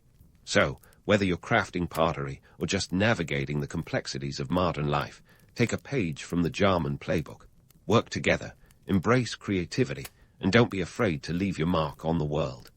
And as the day draws to a close, the fire of the kiln still glowing in the distance, you find yourself contemplating the legacy of these ancient artisans. They were more than just creators of pottery. They were builders of culture, pioneers of art, and custodians of tradition. Their parts are not just artifacts. They are emblems of a vibrant, enduring culture. As the last light fades, you're left with a deep sense of admiration for these early innovators, whose legacy continues to shape our world in ways both profound and unexpected. But don't get too comfortable, because tomorrow promises another journey into the heart of German artistry. It's a story that's far from over, a rich tapestry of human endeavor that continues to unfold. So rest up, because the adventure is just beginning, and there are still many more parts to shape, stories to tell, and histories to uncover. As the sun dips below the horizon, casting long shadows over the landscape, it's time to pivot from the day's labor to the enduring legacy of German pottery. Imagine this. You've just spent your day elbow-deep in clay, dodging the odd pebble, and trying not to inhale too much smoke from the kiln. You might be ready to kick back with a cup of whatever the German equivalent of herbal tea was, but hold up, there's a much bigger picture to consider. The techniques honed during the German period aren't just historical footnotes. They're the bedrock of Japanese ceramic tradition. We're talking about a legacy that didn't just survive the test of time, but thrived, influencing later periods like the Yayoi and Kafun eras. Fast forward a few thousand years, and you'll find echoes of those ancient methods in the exquisite porcelain of the Edo period, around the 17th century. That's a pretty impressive long game, especially for an era that didn't have the luxury of YouTube tutorials. Now, let's get specific. German pottery was all about that rope pattern style, a technique so iconic it might as well have its own Instagram account. These patterns not only served as decoration, but also strengthened the parts. By the time the Yayoi period rolled around, about 300 BCE to 300 CE, pottery evolved to include more polished styles, like the use of a potter's wheel. Yet, the influence of Germans' handcrafted aesthetics was clear. It's like the German period was the cool older sibling that the Yayoi period couldn't help but emulate, even as they developed their own sense of style. Archaeologists, bless their dust-covered hearts, go bonkers over a good German part. And why wouldn't they? These artifacts are like the Rosetta Stone of ancient Japan, providing insights into social structures, trade networks, and even diet. Unearthing a German part is akin to finding a diary that survived a few millennia of wear and tear. It's a direct line to the past, a tangible connection to the people who walked where we now stand. But let's not romanticize the past too much. Sure, the notion of the noble artisan toiling away at their craft is compelling, but the reality was grittier. Pottery wasn't just a leisurely hobby, it was a crucial survival tool. Each piece was a lifeline, storing food and water in a world where convenience stores were a distant dream. The parts were heavy, labor-intensive, and the risk of failure was high. Imagine spending days crafting a part, only to have it crack and crumble in the kiln. That's the kind of heartbreak that makes you question your life choices. Despite these challenges, German potters laid the groundwork for what would become one of Japan's most revered art forms. By the time the Heian period rolled around, 794-1185 C, pottery had become an essential part of daily life and a significant cultural export. The reverence for ceramics continued to grow, culminating in the tea ceremonies of the Edo period, where each teacup was a masterpiece in its own right. This was centuries after the last German pot was fired, yet the influence was undeniable, a testament to the enduring impact of those early artisans. Economic context, you bet. Pottery wasn't just about art, it was a booming industry. By the Edo period, the pottery trade was a major economic force, with kilns popping up like mushrooms across the landscape. Towns like Seto and Arita became synonymous with high-quality ceramics, exporting their wares across Asia and beyond. The economic ripple effects of German innovations were felt far and wide, underscoring the importance of this ancient craft. In the grand tapestry of Japanese history, German pottery is a thread that weaves through the ages, linking past to present. It's a reminder that even in the simplest forms, creativity and innovation can leave a lasting legacy. The German artisans might not have had grand visions of influence, but their work laid the foundation for a cultural phenomenon that endures to this day. So, the next time you sip tea from a beautifully crafted cup or admire a ceramic vase, take a moment to appreciate the journey of that craft. It's a journey that began thousands of years ago in a world where life was a balancing act of survival and art.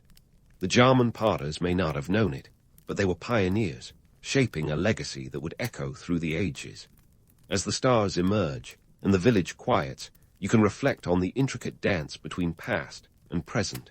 The German legacy isn't just about parts and patterns. It's about the human spirit's capacity to create, innovate, and endure.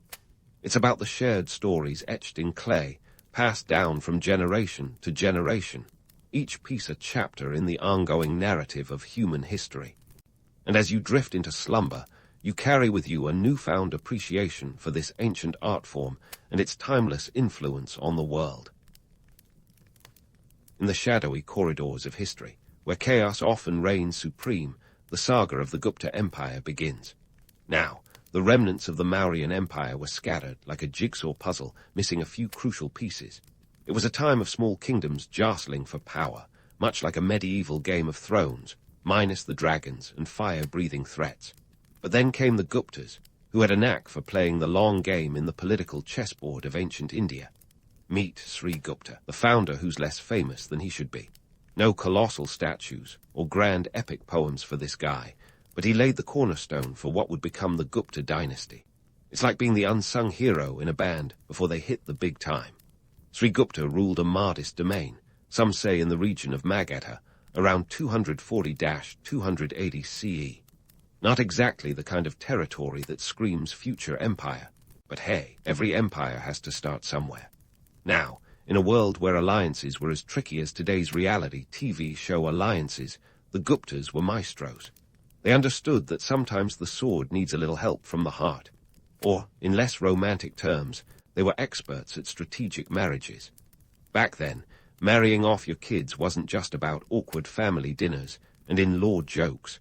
It was a tactical maneuver that could make or break a kingdom. Sri Gupta's descendants took this to heart, quite literally, and married into power. Then there's Chandragupta I, the grandson with a name that sounds suspiciously like a recycled stage name from the Mauryan glory days, but who's counting? This guy was a real mover and shaker. He married Kumaradvi, a Likhavi princess, in what was likely one of history's more successful mergers.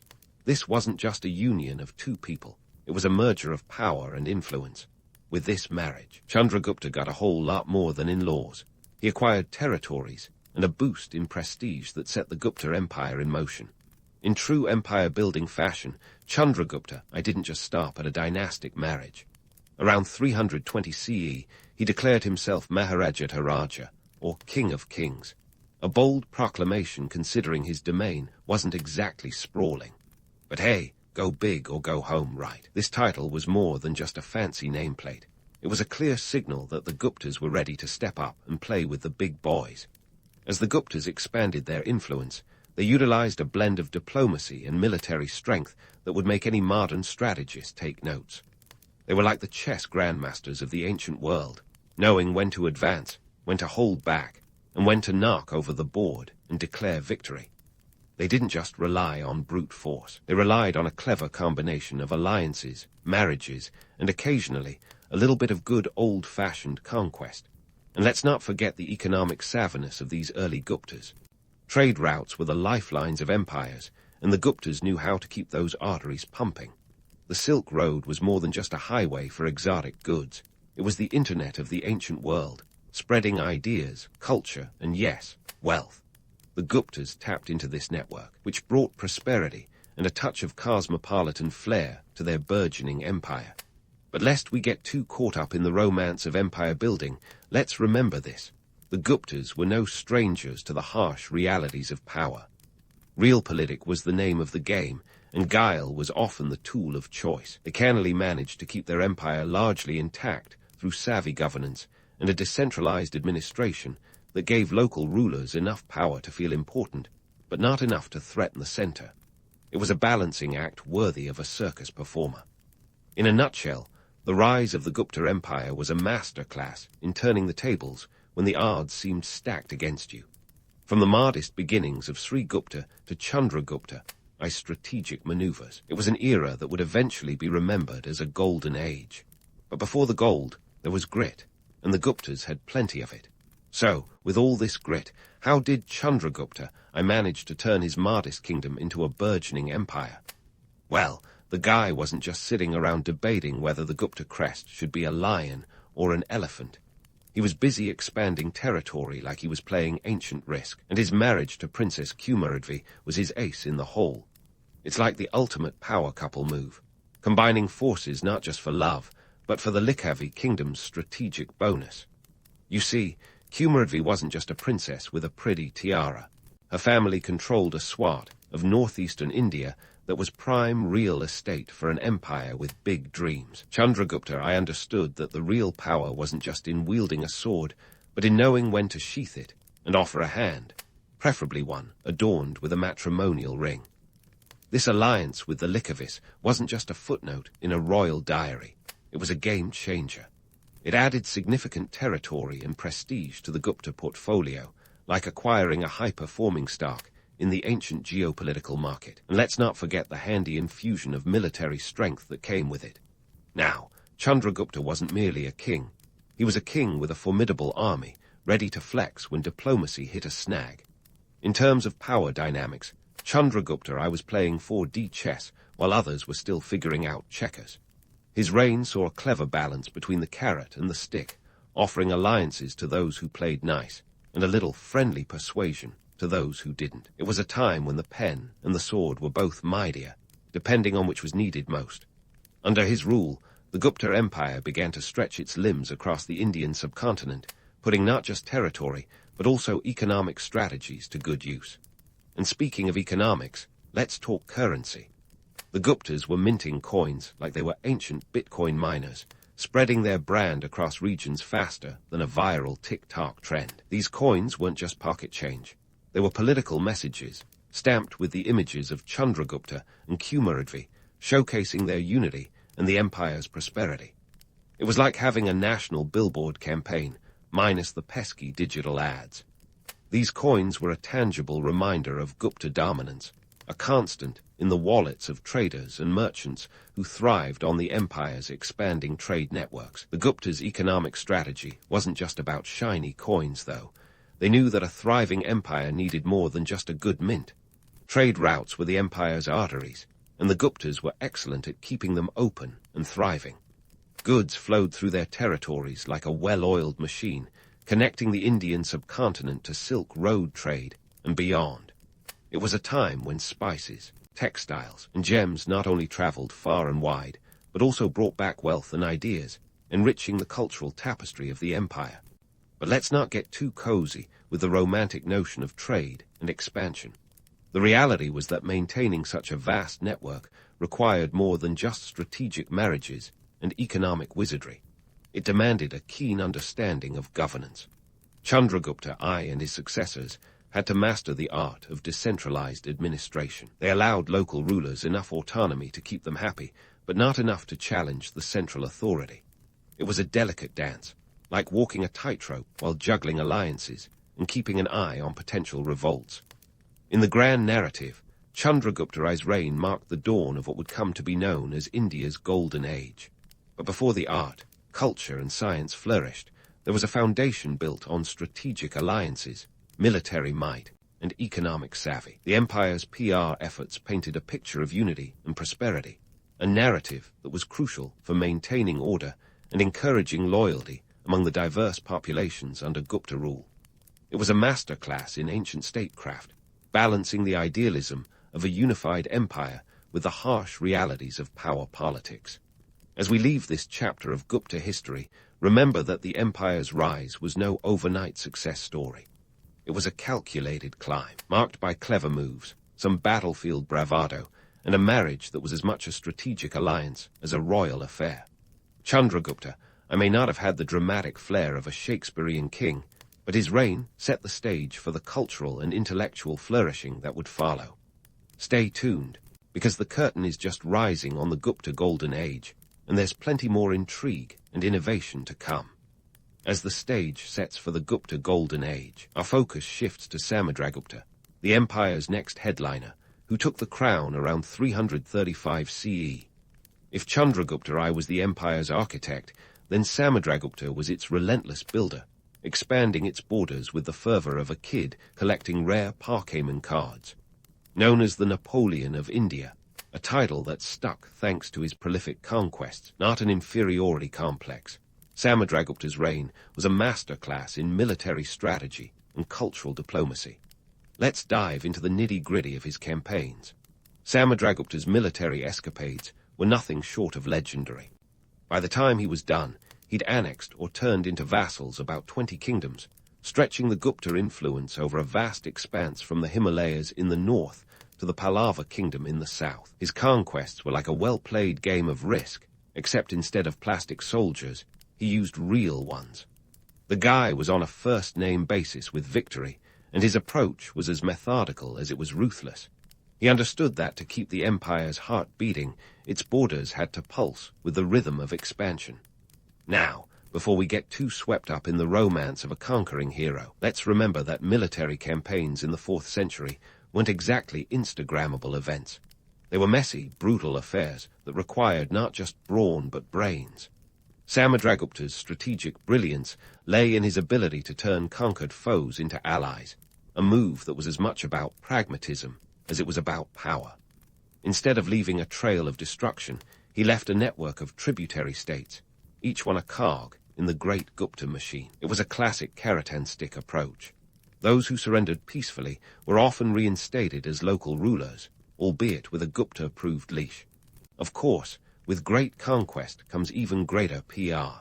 Samudragupta was savvy enough to realize that legacy is as much about narrative as it is about deeds. Enter the Allahabad pillar inscription, an ancient monument to self-promotion if ever there was one. This impressive piece of rock poetry lists his military achievements in flowing Sanskrit verses, a resume carved in stone that showcased his conquests like a LinkedIn profile on steroids. It painted him as a benevolent overlord, a patron of the arts, and a devout worshipper of the Vedic gods, a multi-hyphenate ruler before it was cool. But let's pump the brakes on the hero worship for a second. The Allahabad pillar is a classic case of royal propaganda, where the lines between fact and hyperbole blur like a watercolor left in the rain. Sure, Samudragupta was a formidable warrior, but the inscription's claims about him being a magnanimous ruler across the subcontinent need a pinch of salt. Inscriptions were the ancient world's version of a heavily edited highlight reel, leaving out the gritty details of governance and the challenges of holding together a patchwork of diverse cultures and languages. Speaking of cultural diplomacy, Samudragupta was no cultural Philistine. His reign saw the flourishing of art, music, and literature, a testament to his knack for turning conquest into collaboration. He understood that an empire's strength wasn't just in its armies, but in its cultural capital. By integrating the customs and traditions of the regions he conquered, Samudragupta managed to weave a rich cultural tapestry that would become the hallmark of the Gupta Golden Age. This wasn't just a policy, it was a philosophy, one that required a delicate balance between respecting local traditions and promoting Gupta ideals. And then there were the coins. Ah, the coins, minted with images of Samudragupta in various heroic poses, playing the veena, engaging in archery, or simply looking regal. These coins were more than mere currency. They were mini billboards of Gupta grandeur, circulating through trade routes like ancient social media, spreading the emperor's image far and wide. They served as a constant reminder of the Gupta brand, a tangible testament to the empire's prosperity and stability. But don't let the glitzy images fool you. These coins also told a story of economic necessity. A vast empire required a robust economy, and coinage was the backbone of commercial activity, facilitating trade across the vast Gupta territories. Yet, behind the golden facade of cultural and economic prosperity lay the harsh realities of governance. Ruling an empire that stretched over thousands of miles was no easy feat. It required a sophisticated administration that could manage everything from tax collection to law enforcement. Samudragupta's regime relied on a decentralized system of governance, where local leaders retained a degree of autonomy but ultimately answered to the central authority. This system was a double-edged sword. It allowed for efficient local governance, but also required constant vigilance to prevent insubordination and rebellion. Moreover, maintaining such a vast empire was a logistical nightmare. Communications were slow, and decisions that took weeks to implement could unravel in the blink of an eye. It was a time when a wrong move could mean the difference between a thriving empire and a fractured one. Samudragupta's success lay in his ability to adapt, to understand that the strength of an empire wasn't just in its territorial conquests, but in its administrative cohesion and cultural integration. For all his military might and administrative acumen, Samudragupta's true genius lay in his vision. He saw the Gupta Empire not just as a collection of territories, but as a unified cultural and economic entity, a vision that would lay the foundation for what many historians call India's Golden Age. But let's not kid ourselves. This golden image was polished by propaganda and held together by a delicate balance of power and diplomacy. Samudragupta's reign was a testament to the complexities of empire building, where glory and grit went hand in hand. As we peel back the layers of Samudragupta's legacy, it's clear that his story is one of contrasts. He was a conqueror who sought peace, a ruler who embraced diversity, and a strategist who knew when to wield the sword and when to extend the olive branch. His reign was a pivotal chapter in the Gupta saga, setting the stage for the cultural and intellectual flourishing that would define the era. So, as we draw the curtain on this act of the Gupta narrative, remember that the empire's golden sheen was the result of both visionary leadership and pragmatic governance. Samudragupta's story isn't just one of conquest. It's a tale of strategy, diplomacy, and cultural synthesis, a reminder that history is as much about the stories we tell as the facts we uncover. Stay tuned, because the Gupta Empire's story is far from over, and the next chapter promises even more intrigue and innovation. As the curtain lifts on the next act of Gupta history, enter Chandragupta II, the empire's next headliner, who took over the reins around 380 CE. And boy, did this guy know how to make an entrance. Known to history as Vikramaditya, which translates to son of power. A bit on the nose, but hey, subtlety isn't exactly the hallmark of empire builders. His reign signified the zenith of Gupta splendor. If Samudragupta was the empire's builder, then Chandragupta II was its designer, taking the raw power handed down by his predecessor and crafting it into a golden age. First off, let's acknowledge that Chandragupta II wasn't just sitting on his hands, basking in the glow of his inherited empire. No, he was busy expanding it even further, doing a little empire remodeling, if you will. He pulled off a series of strategic moves that would make any modern political strategist jealous. Key among these was his conquest of the western Indian region of Gujarat, which wasn't just a land grab, although, let's face it, that was part of it, but also a savvy economic decision. By taking control of the lucrative port of Bharuch, Chandragupta II opened up a direct line to the booming trade routes of the Arabian Sea, essentially turning the Gupta Empire into an ancient economic powerhouse. Talk about making the most of a coastal property. But let's not put on rose-colored glasses just yet.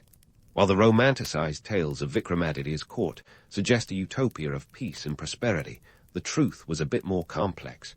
Sure, his reign was marked by relative peace and stability, but it was peace achieved through a combination of military deterrence and shrewd diplomacy. Chandragupta II didn't just rely on the sword, or the pen, for that matter. He was a master of the political chess game, making alliances that were as strategic as they were matrimonial. His daughter Prabhavarigupta's marriage to a Vakataka prince wasn't just a family affair. It was a geopolitical maneuver that secured the empire's southern flanks. A classic Gupta move, leveraging dynastic ties to keep potential rivals at bay. Now, let's dive into the cultural cornucopia that was the Gupta Empire under Vikramaditya. This was an era where art, literature, and science didn't just flourish. They exploded with creativity and innovation. Take mathematics, for example. The concept of zero, which we all take for granted today, was formalized during this period. Imagine a world without zero. No binary code, no calculus, no existential dread about the void. The Indian mathematician Aryabhata, a key figure of this time, not only gave us zero, but also laid the groundwork for trigonometry and algebra. His work was like a mathematical mic drop that would echo through the centuries. And speaking of stars, let's not forget about astronomy. Aryabhata, who was something of a celestial rock star, proposed that the Earth rotates on its axis, a revolutionary concept that wouldn't gain traction in Europe until the days of Copernicus, over a millennium later. He also accurately calculated the length of the solar year to within a few minutes of modern measurements. That's right, folks. Indian astronomers were charting the heavens with pinpoint precision, while Europe was still figuring out that the Earth wasn't flat. But wait, there's more. The Gupta period was a renaissance of Sanskrit literature. Kalidasa, the empire's poet laureate, is often compared to Shakespeare, though I bet he never had to suffer through high school English class. His works, like Shakuntala and Meghajuta, are masterpieces of drama and lyricism, weaving tales of love, loss, and the human condition that resonate even today. Kalidasa's writing wasn't just about pretty words. It was a reflection of the cultural and intellectual vitality that defined the Gupta Golden Age. However, let's not get too swept up in the romance of cultural flourishing without scrutinizing the reality. The Gupta Empire's art and literature were often patronized by the state, which meant that cultural production wasn't just a spontaneous eruption of creativity. It was also a tool of statecraft. By sponsoring artists, poets, and scholars, Chandragupta Roman II wasn't just being generous. He was crafting a narrative of opulence and enlightenment that bolstered the empire's prestige and legitimacy. It was cultural patronage with an agenda, a strategic move to project power and unity in a land as diverse as India. Now, let's tackle the sparkling legend of Vikramaditya's court of 9 gems, a tale as glitzy as it is dubious. According to legend, Chandragupta Roman II surrounded himself with 9 extraordinary scholars, artists, and intellectuals, like a medieval version of the Avengers. These included the likes of Kalidasa and Aryabhata, among others. But here's the rub. Historical evidence for this Navaratna, or 9 gems, is shakier than a Bollywood plot twist. No contemporary records confirm this glittering assembly. Instead, it's likely a product of later romanticized retellings, a narrative that paints the Gupta court as an intellectual utopia. While it's a story that captures the imagination, the reality is probably more mundane. The court certainly had its share of brilliant minds, but whether they all sat around one table swapping ideas is, well, a bit of myth-making. Myth or not, the legend speaks to the allure and magnetism of Chandragupta Roman II reign. It suggests an empire that not only conquered lands, but also hearts and minds, drawing in talent from across the subcontinent. This wasn't just about prestige. It was about creating a cultural powerhouse that would leave a lasting legacy. The Gupta Empire didn't just want to be remembered for its military might. It wanted to be immortalized as the crucible of Indian civilization, a goal it largely achieved. Yet, beneath the golden sheen of Chandragupta Roman II rule lay the ever-present realities of governance. Maintaining a vast empire required more than cultural patronage and intellectual gatherings. It demanded a sophisticated bureaucracy that could handle everything from tax collection to local administration. The Guptas employed a decentralized system, allowing local rulers significant autonomy while keeping the central authority intact. This was a balancing act akin to spinning plates, where any misstep could send the whole structure crashing down. Moreover, economic prosperity was the backbone of this golden age. Gupta Empire thrived on a robust trade network that extended from the Roman Empire in the west to China in the east.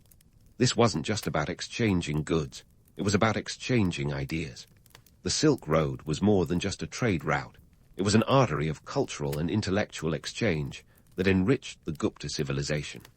The empire's strategic location allowed it to act as a conduit for this flow of wealth and knowledge, a role it played to perfection. As we peel back the layers of Chandragupta Roman II legacy, it's clear that his story is one of contrasts and complexities.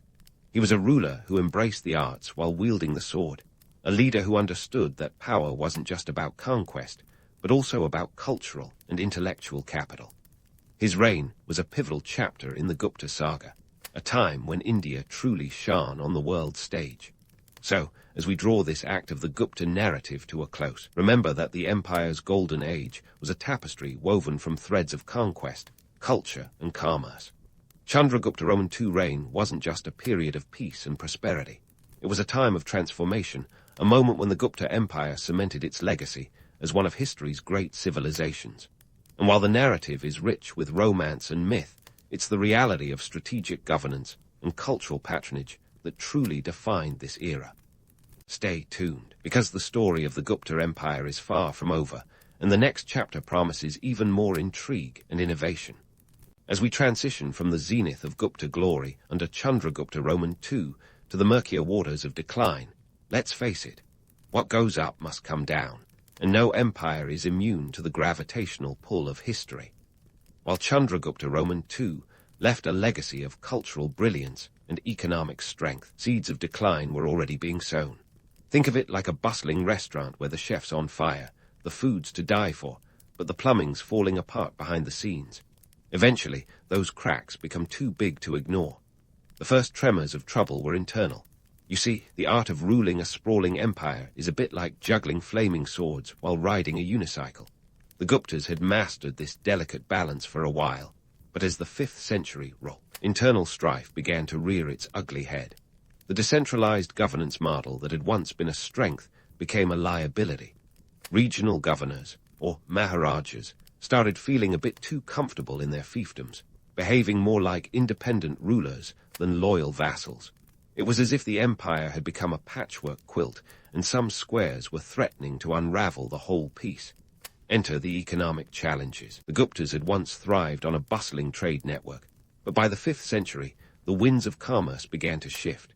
The lucrative trade routes to the west were disrupted as the Roman Empire itself faced decline, reducing demand for Indian textiles, spices, and gems.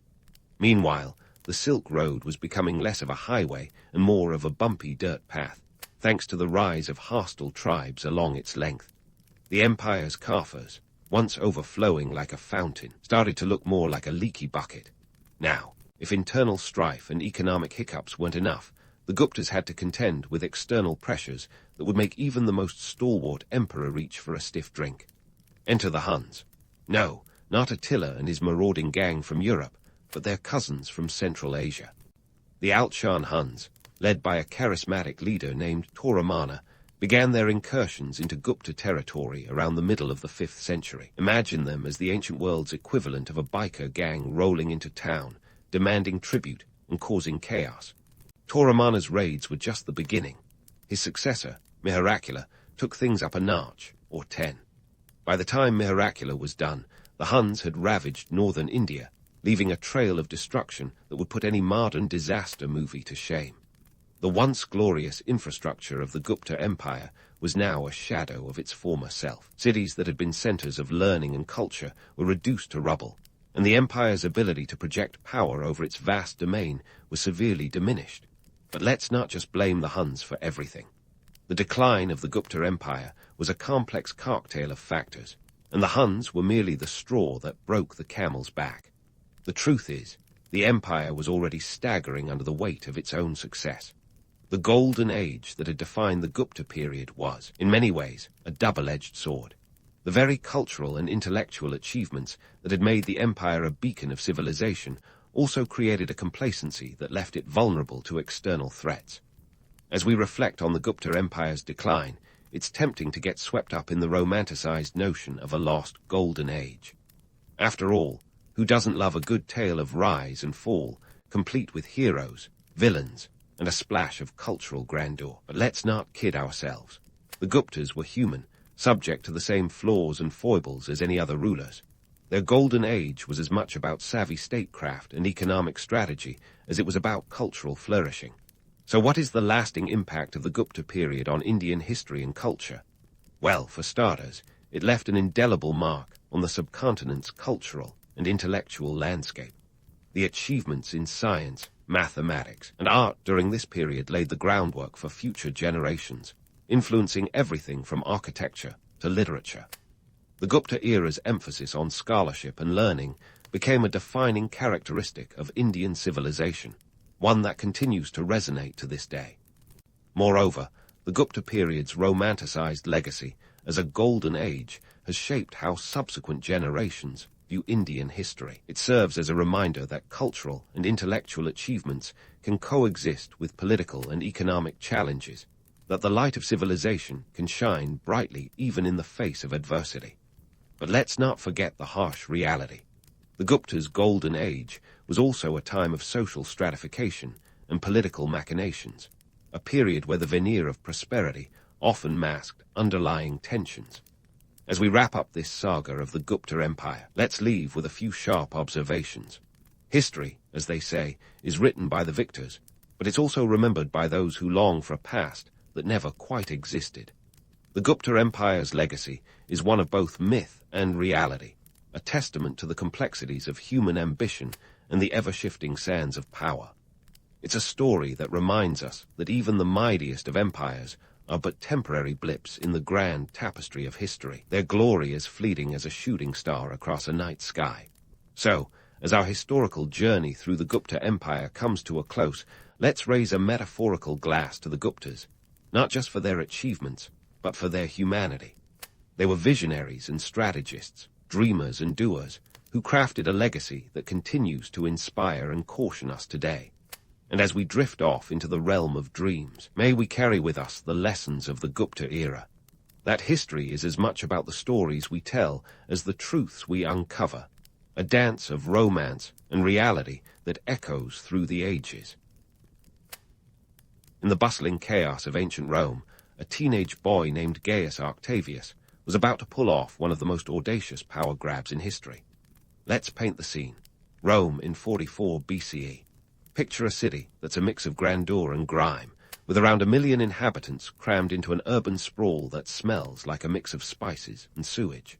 It's here that Julius Caesar, a man whose ego was as expansive as the empire he was building, gets a very public, and let's face it, a rather melodramatic assassination on the Ides of March. Cue the chaos. Enter Octavius, a kid with a face that could pass for cherubic if not for the shrewd spark in his eyes. At 18, most of us were worrying about what to wear to the mall, but Octavius had bigger plans. He was Julius Caesar's great-nephew, and surprise, surprise, his designated heir. Talk about being handed a legacy with a side of daggers. Now, you might think that becoming the heir to the Roman Republic's most powerful man would be a golden ticket, but it was more like a death warrant if you didn't play your cards right. The aftermath of Caesar's murder was a political free-for-all. Rome's elite were out for blood, literally and metaphorically, and the Republic was as stable as a wobbly table with a missing leg.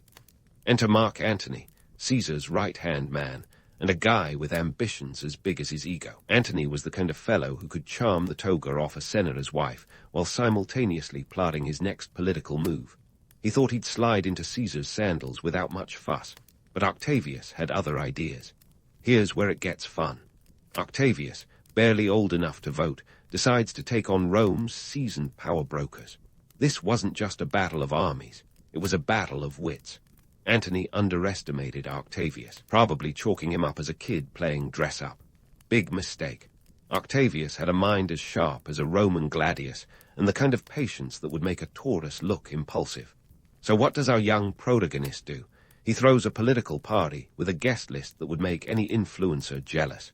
He starts by aligning himself with the Senate, which was desperate for any semblance of stability. This was no small feat, considering the Senate was about as trustworthy as a double-crossing snake. Somehow, Octavius convinced them he was the answer to their prayers, or at least the lesser of two evils compared to Antony. Octavius was also a master of PR. He knew that to win Rome's heart, he needed to control the narrative. He played up his connection to Caesar, even going so far as to hold games in his honor. This wasn't just a tribute, it was a clever move to win over the public and remind them of his legitimacy. Oh, and he also managed to scrounge up a private army with a war chest that would make a modern billionaire blush. Money talks, and in Rome it practically screamed. Meanwhile, Antony was busy trying to consolidate his own power, but his reputation was taking hits like a gladiator in the arena. He was portrayed as a drunken, womanizing party boy, which wasn't entirely inaccurate. The real kicker, Octavius, the supposed underdog, was orchestrating this smear campaign from behind the scenes. He was like a puppet master pulling strings while everyone else was busy underestimating him. The real showdown came when Octavius and Antony, along with their buddy Lepidus, formed the second triumvirate in 43 BCE. If you think this sounds like a boys' club with a penchant for backstabbing, you're not wrong. This was a political alliance that was shakier than a Jenga tower in an earthquake, but it was also a power move that turned the tide in Octavius's favor. This triumvirate meant they could purge their enemies legally, or at least with the thin veneer of legality. They issued prescriptions, essentially a hit list of political opponents. It was brutal, bloody, and effective. Octavius and his pals were now the undisputed rulers of Rome, but the real prize was yet to come. The stage was set for a final showdown between Octavius and Antony, but not before Octavius had solidified his power base. He was not just a politician, he was an operator. By the time the dust settled, the kid from the sidelines was on his way to becoming Augustus, the first emperor of Rome. But let's not get ahead of ourselves.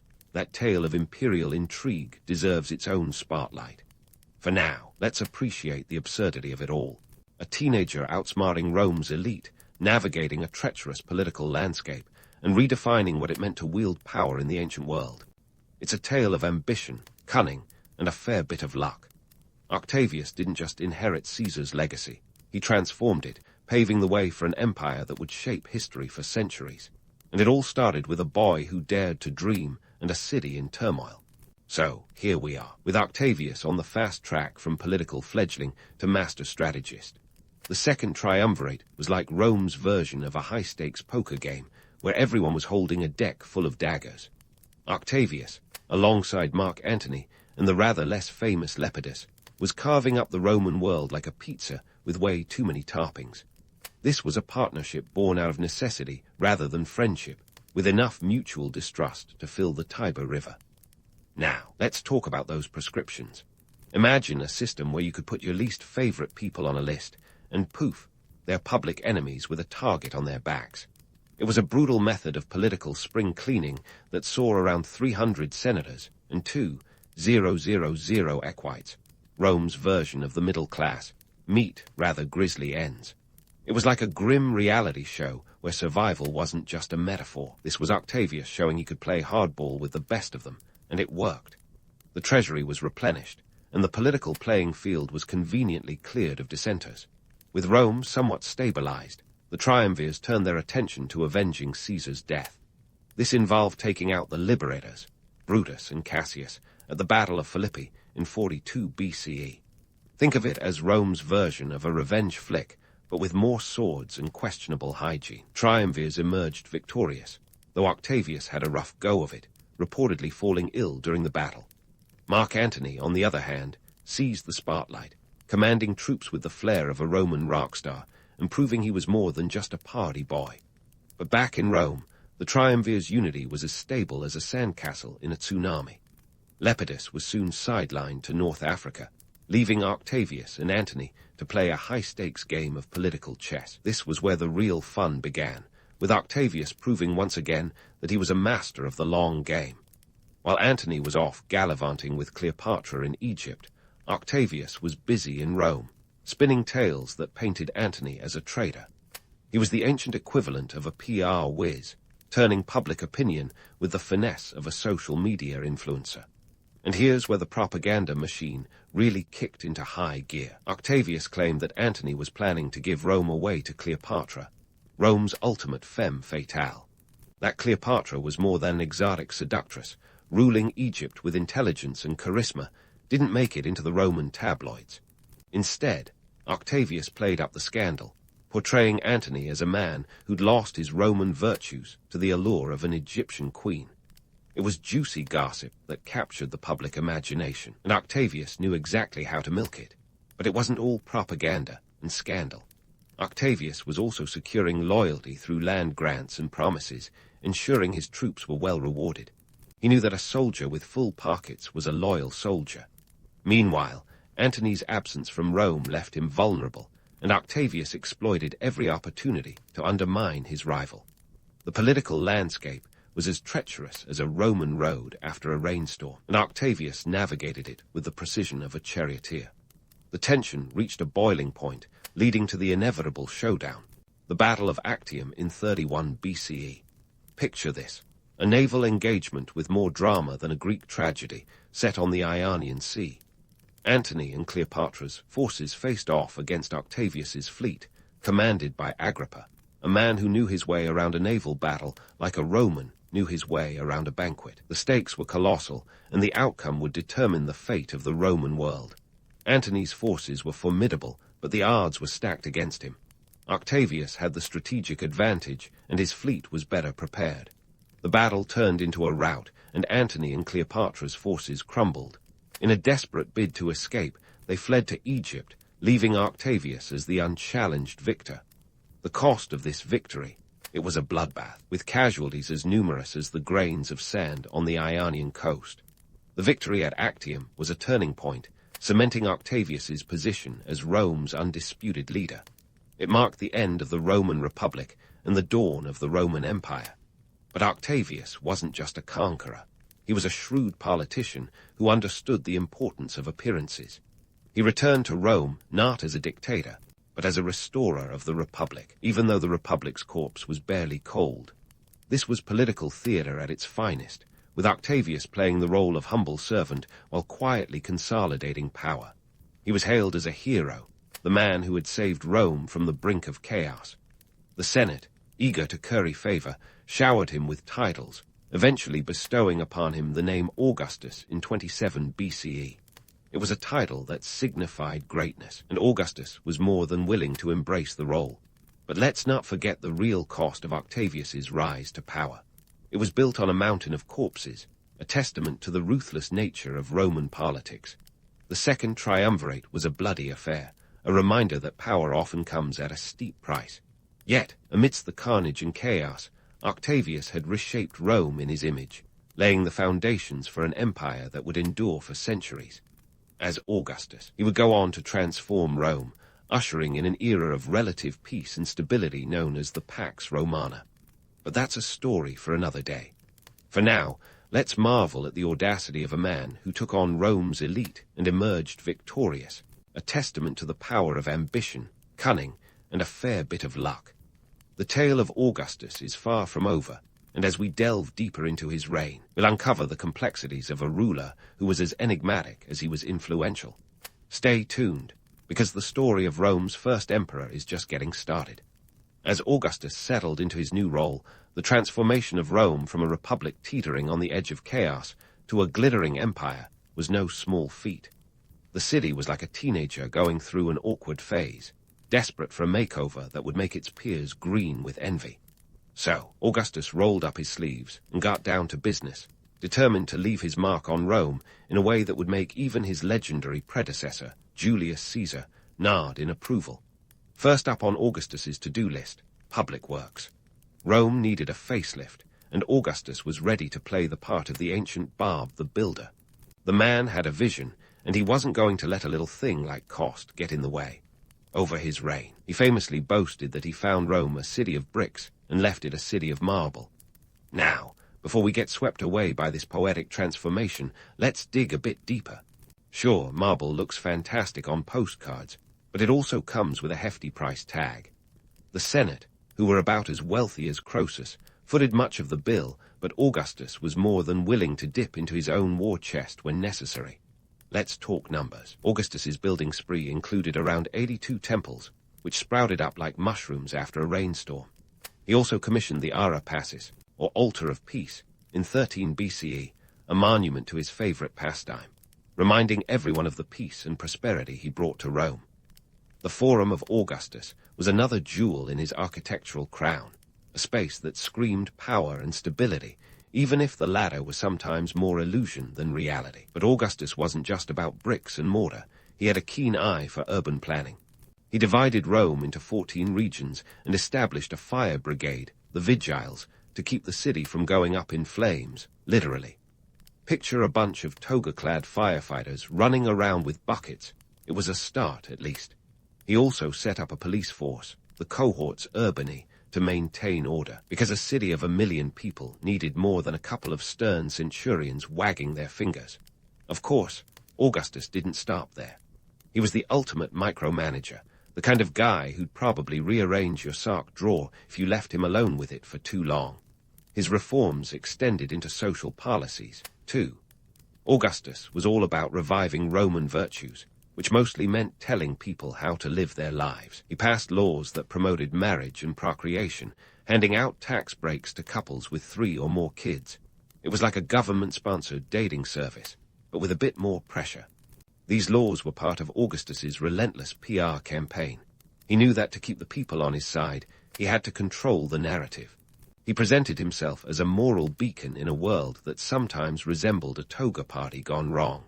Yet, for all his posturing, he was savvy enough to understand that Rome's plebeians didn't just want moral guidance. They wanted bread and circuses.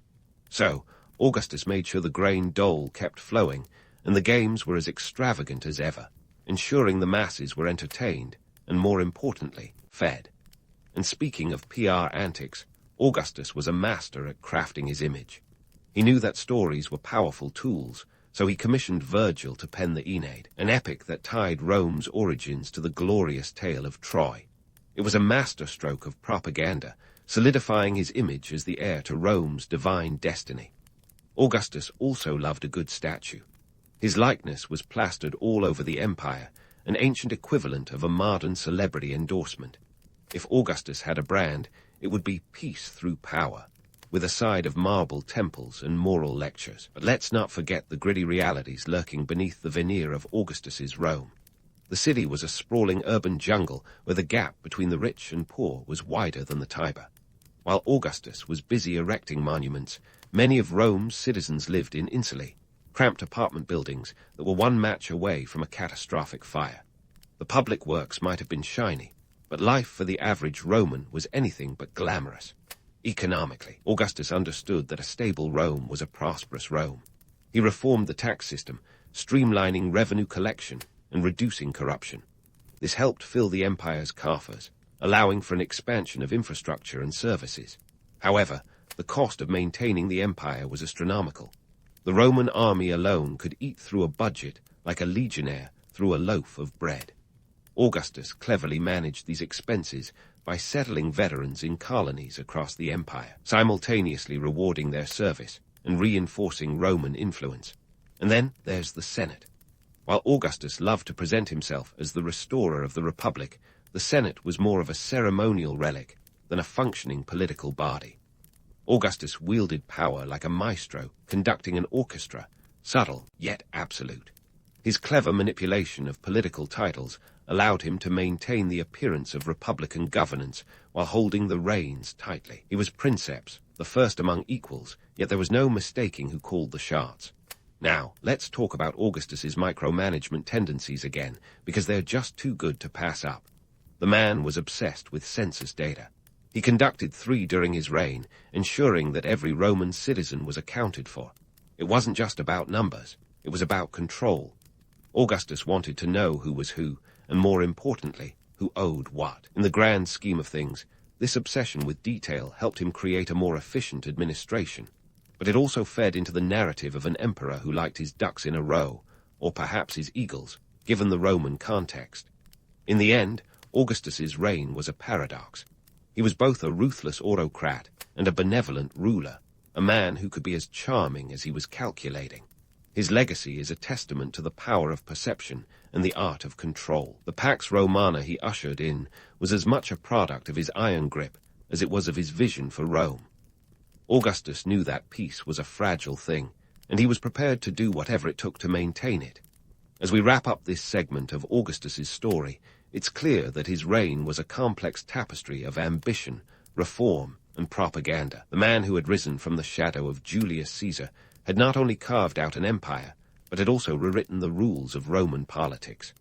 Augustus was a master of the game, and his story is far from over. We've only scratched the surface of his impact on Rome and the world beyond.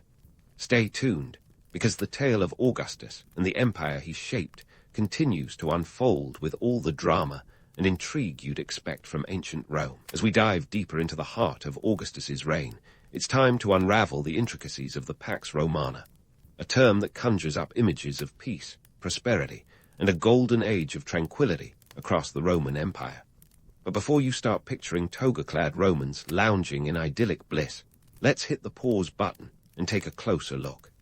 The Pax Romana, roughly spanning from 27 BCE to 180 CE was indeed a period of relative peace, but it was more of a peace enforced by the threat of Augustus's iron fist than a spontaneous outbreak of goodwill among Rome's neighbors. Augustus was a master of optics, and the Pax Romana was his piece de resistance. He understood that peace was the ultimate political tool, a means to consolidate power and stabilize an empire that had been battered by years of civil war. But here's the thing. This peace wasn't free. It came with a hefty price tag. A standing army of about 28 legions, each legion consisting of roughly 5,000 soldiers. That's a whopping 140,000 men ready to enforce Rome's will at a moment's notice. Now, let's bust the myth of Augustus as a benevolent peacekeeper. This peace was achieved through strategic conquests and a few not-so-gentle reminders that Rome was the neighborhood bully you didn't want to mess with. Augustus expanded the empire's borders, securing regions like Hispania, modern Spain and Portugal, and parts of Germania. These conquests weren't just about land. They were about resources and securing trade routes, ensuring that Rome's coffers jingled with the sweet sound of foreign coins. But what did this peace mean for the average Roman? Well, if you were a Roman citizen, life might have seemed a bit more stable. The roads were safer, trade flourished, and you were less likely to find yourself conscripted into a civil war. Augustus's reforms in taxation and administration meant a more efficient government, though efficient, in the Roman sense, meant less overt corruption rather than a modern bureaucrat's dream. He even introduced a silver coin, the denarius, which became a stable currency, allowing for smoother trade across the empire. However, let's not get too carried away with this image of prosperity. While Augustus was busy building marble temples and hosting extravagant games, the average Roman was more concerned with whether they could afford their next meal. Many still lived in cramped, fire-prone insulae, where rent could eat up most of their wages. The grain dole, a sort of ancient welfare program, ensured that the empire's poorest citizens didn't starve. But it was more a stopgap than a solution. Augustus knew that a well-fed populace was less likely to revolt, a lesson in the politics of bread and circuses that would resonate throughout history. And speaking of circuses, let's mention Augustus's penchant for public entertainment. Gladiatorial games, chariot races, and theatrical performances weren't just distractions. They were political currency.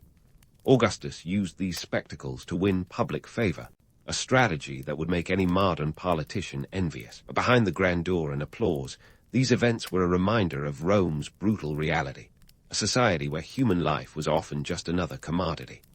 On the economic front, Augustus's reign was marked by a paradox.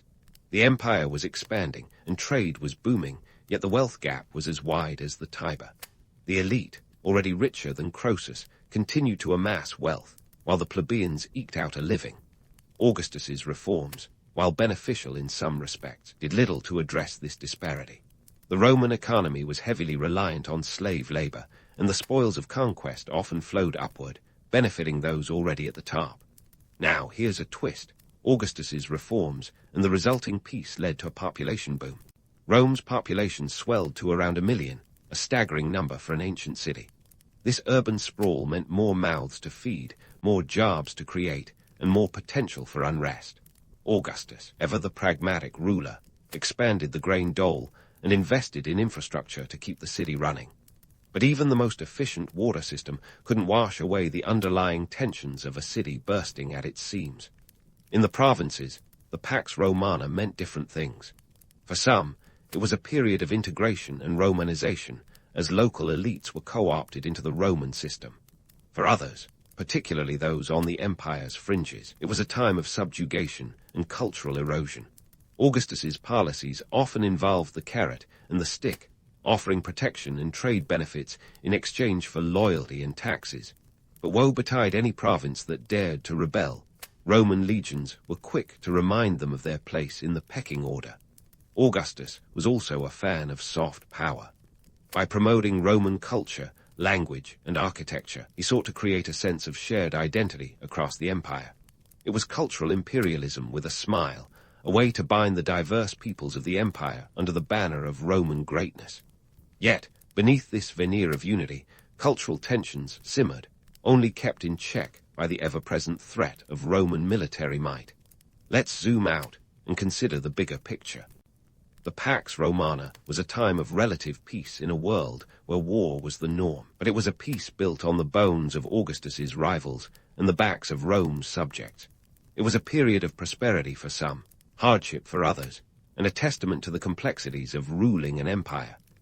Augustus was a shrewd politician who understood that peace was not just the absence of war, but a carefully crafted state of affairs that required constant vigilance. As we ponder Augustus's legacy, it's clear that the Pax Romana was more than just a historical footnote. It was a revolution in how Rome saw itself and its place in the world. Augustus crafted an era that would become the benchmark for future emperors, a time when Rome stood at the pinnacle of its power, even as the cracks began to form beneath the surface. In the end, Augustus's reign was a masterclass in governance, a blend of ambition, reform, and ruthless pragmatism. The Pax Romana was his crowning achievement, a testament to his ability to wield peace as both a shield and a sword. But as with all great tales, the truth is more nuanced than the myth, and the legacy of Rome's first emperor is as complex as the empire he forged. So, let's keep our sandals laced, because Augustus's story is far from over, and the journey through Rome's golden age is just beginning. Time to dive right into the final act of Augustus's epic saga. As the curtain was closing on his life, Augustus wasn't just tying up loose ends. He was weaving a legacy as durable as Roman concrete. He knew that an empire, like a fine wine, needed careful storage to age well. So, he orchestrated a power transition that would make even the most seasoned political strategist take notes. Augustus had no biological sons who lived to adulthood, so he turned to his stepson Tiberius, a man who, let's face it, had all the charisma of a Roman Carlum. But what Tiberius lacked in charm, he made up for with experience, and crucially, Augustus's endorsement. The latter was as good as gold in Rome's political economy. Augustus adopted Tiberius, a move that was as much about brand continuity as family ties, and in 4 CE, he made him his heir apparent. Now, you might be wondering why Augustus, a man who had spent his life navigating political minefields, picked Tiberius. The truth, Augustus needed someone he could trust to maintain the empire's status quo, not a revolutionary eager to rock the boat. While Augustus was busy securing the future, he was also meticulously crafting his own legend. No surprise here. He had a knack for storytelling that would give modern spin doctors a run for their money. He wrote an autobiography, the Res Gesti, a self-penned highlight reel of his achievements. It was like a Roman Instagram feed, all triumphs, no trials. In it, Augustus portrayed himself as Rome's savior, conveniently omitting the less savory details, like the body count that came with his rise to power. This wasn't just legacy building, it was historical airbrushing at its finest. Augustus also skillfully played the divine card. He was declared a god upon his death in 14 CE, a move that was part tradition, part PR genius. Being deified wasn't just an honor. It was a strategic move to cement his place in history and ensure that his successors had a divine mandate to rule. As the first emperor, Augustus set a precedent that would see future Roman emperors also claim divine status, a cosmic insurance policy for their reigns. But let's not get carried away with the divine imagery. Augustus's reign was as human as it gets, complete with political backstabbing and personal tragedies. The man was a master at turning enemies into allies, but his personal life was less charmed. His only biological child, Julia, ended up banished due to scandalous behavior that clashed with Augustus's moral reforms. It was a stark reminder that even an emperor couldn't control everything. As Augustus's reign wrapped up, his impact on Rome was undeniable. He left behind a transformed city and an empire that stretched from Hispania to Syria, from the Danube to the Sahara. This wasn't just about geography, it was about influence. Augustus had redefined what it meant to be Roman, blending military might with cultural assimilation.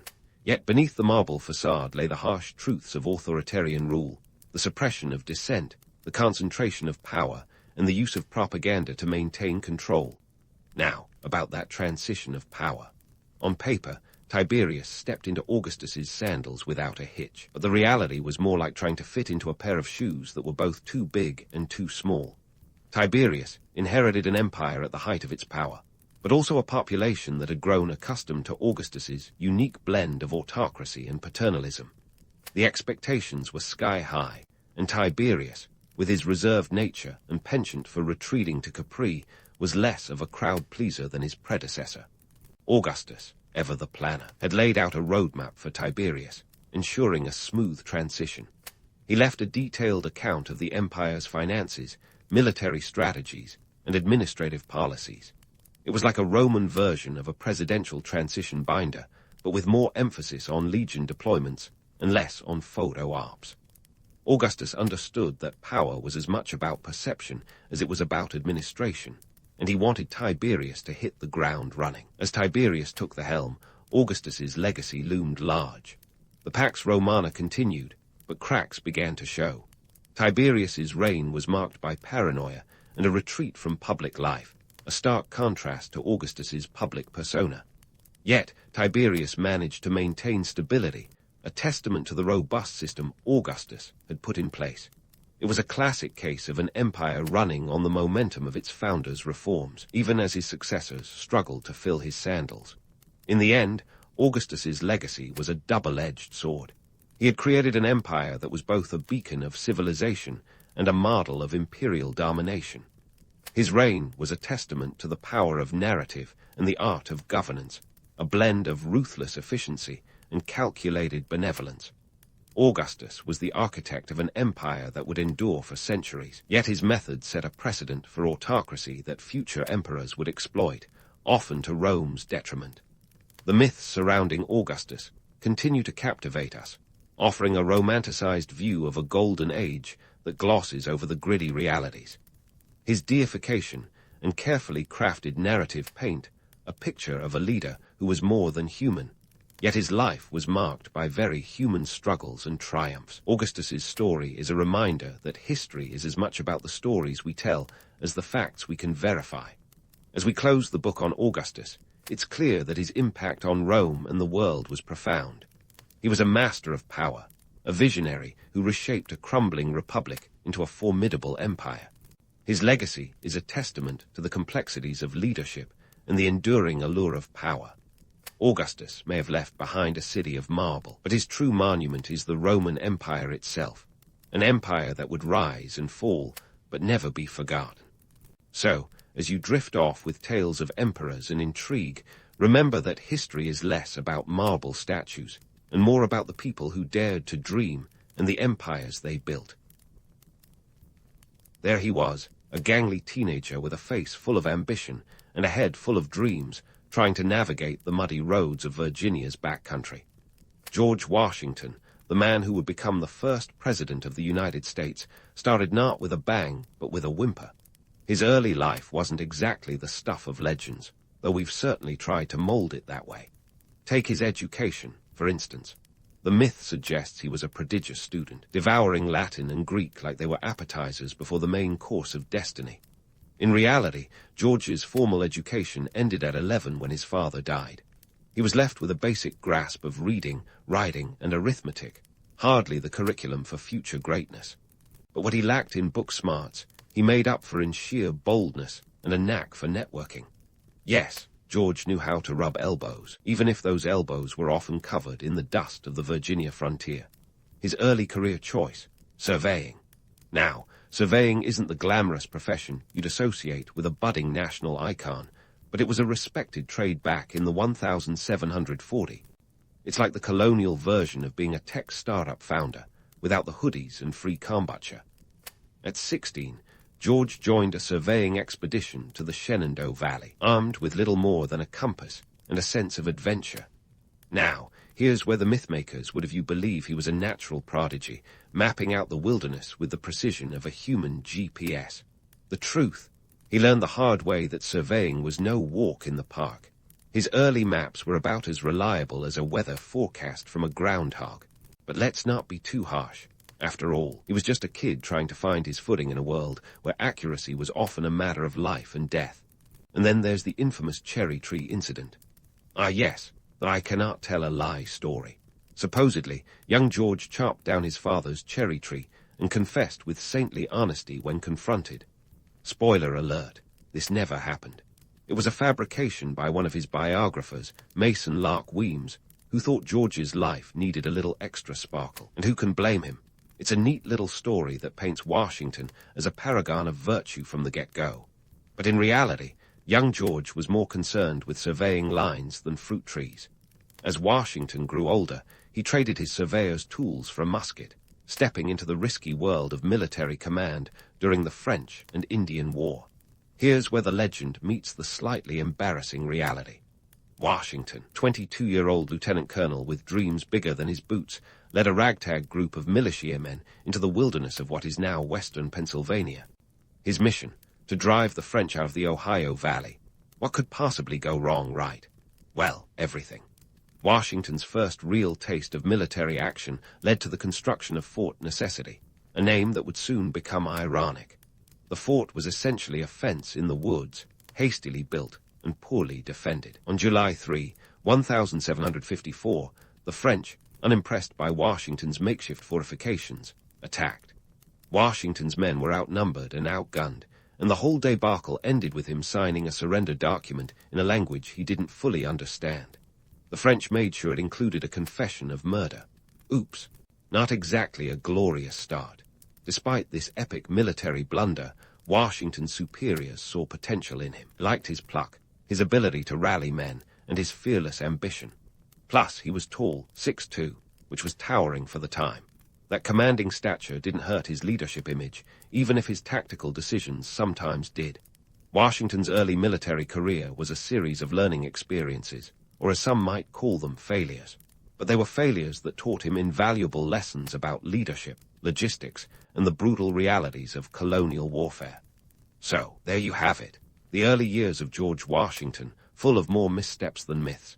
He wasn't born a legend. He stumbled his way into greatness. His education was patchy, his early career was fraught with mistakes, and his military beginnings were less than heroic. But through it all, he remained determined, a testament to the idea that greatness isn't about where you start, but how you learn from the journey. Now, let's fast forward a bit to the American Revolution, where George Washington truly made his mark, or at least tried to. If his early military blunders taught him anything, it was how to handle chaos with grace, a skill he'd need in heaps when the colonies decided they were done taking orders from across the pond. Washington was appointed as the commander-in-chief of the Continental Army in 1775, a job that came with less fanfare and more headaches than one might expect. Picture this, a motley crew of underfed, underpaid, and poorly clothed soldiers, many of whom were more adept at farming than fighting. And guess who had to turn this ragtag group into a formidable force? Yep, our man George. The Continental Army's financial situation was about as stable as a Jenga tower in a hurricane. Congress, bless their hearts, was perpetually broke, and the army was funded by a cocktail of desperation and IOUs. Soldiers often went months without pay, which, unsurprisingly, didn't do wonders for morale. Washington was left with the unenviable task of keeping these men motivated with little more than promises and patriotism. Talk about a tough gig. Enter the winter of 1776, a season that would test Washington's mettle like never before. The British, led by General William Howe, had recently chased Washington's forces out of New York, forcing them to retreat across New Jersey. Washington's strategic brilliance was, let's say, still in the prototype phase. But here's where he pulled a move so audacious, it was worthy of a Hollywood script. With his army's backs against the icy Delaware River and morale plummeting faster than the temperature, Washington concocted a plan to strike back. On Christmas night, while most folks were nursing holiday hangovers, Washington was plotting a surprise attack on the Hessian forces stationed in Trenton, New Jersey. The Hessians, German mercenaries hired by the British, were known for their discipline and efficiency. But Washington had a sneaky suspicion they'd be more interested in celebrating than soldiering. And he was right. As the legend goes, Washington and his men crossed the Delaware River under the cover of darkness, battling ice floes and freezing winds. It was a gutsy move, and while the famous painting of this scene is more dramatic than accurate, Washington didn't heroically stand in a boat like George Clooney in a disaster movie. The crossing was indeed a pivotal moment. With the element of surprise on their side, Washington's forces launched a pre-dawn attack on December 26, 1776. The Hessians, caught off guard, and likely nursing their own holiday hangovers, were swiftly defeated. It was a small victory, but a crucial morale booster for the Continental Army. Washington's ability to turn a dire situation into a symbol of hope is part of what made him such an enduring figure. But let's not sugarcoat it. This was a desperate gamble that could have gone very wrong. The reality: Washington wasn't always the infallible leader we like to imagine. He was a man making the best of a bad hand, and he played his cards with a mix of luck and audacity. Now, as for the financial strain, it's hard to overstate the dire economic circumstances of the time. The Continental Congress had no power to tax and relied on donations and loans. Inflation was rampant, and the Army's purchasing power was about as useful as a chocolate teapot. Washington, however, was a master of resourcefulness. He stretched supplies thinner than a hipster's mustache wax and negotiated with locals for food and shelter. His letters to Congress were often filled with urgent pleas for money and supplies, revealing a leader who was as much a manager as a military commander. As the war dragged on, Washington's strategic style evolved from ambitious offensives to more cautious, defensive maneuvers. His decision to avoid large-scale battles whenever possible was crucial, preserving his forces for when they were most needed. He understood that outlasting the British was more realistic than outright defeating them, a strategy that relied on endurance rather than sheer force. Primary sources paint a picture of a man burdened by the weight of expectations and the harsh reality of war. His letters reveal moments of doubt and frustration, humanizing the legend. In one, he lamented, "I am wearied to death all day with a variety of perplexing circumstances, disturbed at the conduct of the troops, vexed at the rascality of those who should be our friends." Not exactly the words of an untouchable hero, are they? More like the grumblings of a man grappling with the chaos around him.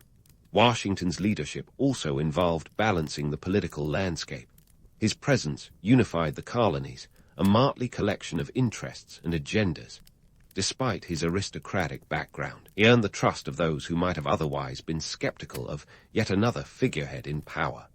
His status as a Virginian was no small detail either.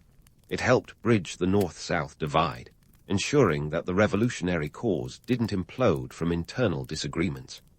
As we continue this journey through Washington's revolutionary exploits, it's crucial to remember the man behind the myth wasn't a demigod on a pedestal, but a human being navigating the tumultuous seas of revolution with all the skill and occasional blunders that entails.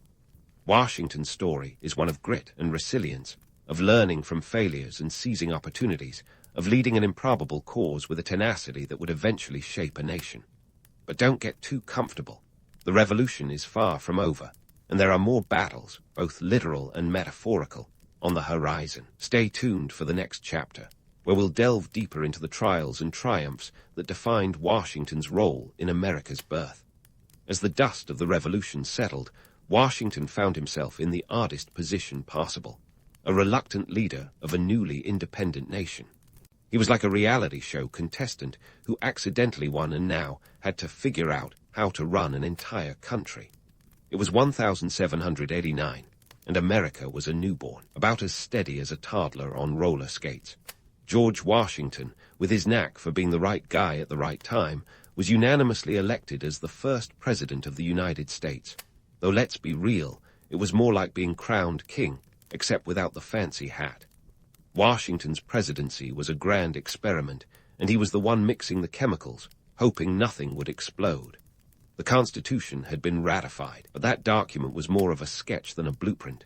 It laid out the bones of government, but the flesh and muscles. Washington had to figure those out as he went along. His time in office was basically a series of firsts. First cabinet, first veto, first State of the Union address. He was the original first influencer, setting precedents left and right. Now, if you think modern politics is a circus, you should have seen the early days. Washington was desperately trying to keep the ship of state from capsizing amidst a sea of political parties, forming faster than you can say, factionalism. The Federalists and the Democratic Republicans were the stars of this show, with Alexander Hamilton and Thomas Jefferson as their respective star players. Hamilton, Washington's Secretary of the Treasury, was all about a strong central government and financial systems that would make the country economically sound. Jefferson, ever the idealist, envisioned an agrarian utopia with more power to the states. Between them, Washington was like a parent trying to keep his squabbling kids from tearing the house apart. Washington was acutely aware of the dangers of political parties, or factions, as they called them back then. He saw them as a potential threat to national unity and warned against them in his farewell address. Though his warnings were about as effective as a road sign in a blizzard, parties didn't just sprout, they flourished, and Washington had to navigate these treacherous political waters with the finesse of a tightrope walker. Meanwhile, there was the not-so-small matter of making sure he didn't accidentally become America's first monarch. The pressure to maintain a balance between authority and democracy was immense. Washington was a man who understood the power of optics. He knew that how he presented himself would set the tone for the presidency. No crown jewels, no gilded thrones, just a plain black suit and a humble demeanor. He wanted to be Mr. President, not Your Majesty, though the reality was a bit more complex. Washington's dignity and restraint set a standard for the office, even if the title of first citizen was more a necessity than a choice. Economically, things weren't exactly peaky. The young nation was saddled with a hefty war debt, and the economy was sketchier than used car salesmen's promises. Hamilton's solution, a national bank, a controversial proposal that sparked fierce debate. To Hamilton, this bank was the key to economic stability, but to others, it seemed like a step toward tyranny. Washington sided with Hamilton, not because he was a financial genius, but because he trusted Hamilton's vision of a strong financial system. Thus, the first Bank of the United States came into being in 1791, a move that stabilized the economy, but also deepened the political divide. Then there were the taxes. Oh, the taxes. Particularly infamous was the whiskey tax, a levy that sparked the Whiskey Rebellion of 1794. Imagine a bunch of angry farmers who'd rather ferment their grains than pay taxes on them. The rebellion was a test of federal authority, and Washington, never one to shy away from a challenge, personally led troops to quell the unrest. It was the only time a sitting president has taken command in the field, and the message was clear. The federal government was not to be trifled with. The rebellion fizzled out with little bloodshed, but it was a reminder of the volatility simmering beneath the surface of this fledgling republic. And then there were the gifts. Diplomatic gifts, to be precise, which were a minefield of awkwardness. Take, for instance, the key to the Bastille, sent by the Marquis de Lafayette. It was a symbolic nod to liberty. But Washington had to figure out what to do with a massive iron key from a French prison. It ended up at Mount Vernon, a curious memento of revolutionary camaraderie. Gifts from foreign dignitaries often had Washington scratching his head and wondering if there was a return policy. On the home front, Washington's interactions with Congress were a study in formality and frustration. The legislative branch was still finding its feet, and Washington sometimes found himself in the uncomfortable position of having to remind Congress of their responsibilities. In 1790, he famously walked over to Congress to deliver an address in person, a move that was as surprising as it was effective. It was like the CEO of a startup dropping into the office unannounced. The message was clear. Washington was watching, and he expected results. Despite these challenges, Washington's presidency was a masterclass in leadership under pressure. He balanced competing interests with a calm pragmatism that would set the tone for future administrations. His decision to step down after 2 terms was a game-changer, setting a precedent for peaceful transitions of power. It was a move that cemented his legacy as a leader who understood the power of stepping aside. As Washington left office in 1797, he was weary but satisfied, ready to retire to Mount Vernon and leave the political squabbles to the next generation. His presidency was a balancing act between innovation and restraint, between vision and reality. He was a leader who understood the importance of setting examples, even when those examples were born out of trial and error. And while the myth of Washington as an infallible leader persists, the truth is far more interesting. He was a man who dared to lead when the world was watching, who navigated uncharted waters with a compass of integrity and a map of hope. But don't get too comfortable. The story of America's first president doesn't end here. There's still more to uncover about the man who shaped a nation from the chaos of revolution and the complexities of birth. Stay tuned for more tales from the life of George Washington, where the legend continues to unravel, revealing the human behind the hero. Retirement. For George Washington, it was a bit like being handed a peaceful countryside painting, only to find out it comes with a live-in circus. After 2 grueling terms as president, Washington was ready for a quiet life at Mount Vernon. But as it turned out, managing a plantation was no walk in the park. It was more like juggling flaming torches while riding a unicycle on a tightrope. Mount Vernon wasn't just a cozy patch of land. It was a sprawling 8,000-acre estate that required constant attention. Washington was like a CEO returning to the office after years in the boardroom, only to find the paperwork had piled up to the rafters. The plantation was a small economy in itself, complete with its own challenges and quirks. And let's not sugarcoat things. George's management style was, shall we say, a work in progress. The estate was divided into 5 farms, each with its own set of crops and livestock. Washington was keen on innovation, always looking for ways to improve efficiency. He experimented with crop rotation and fertilization methods, which sounds impressive until you realize he was also sometimes planting things like hemp and buckwheat just to see what would happen.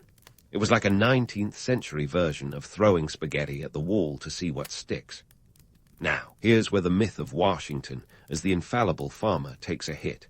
Despite his best efforts, he often struggled to make a profit.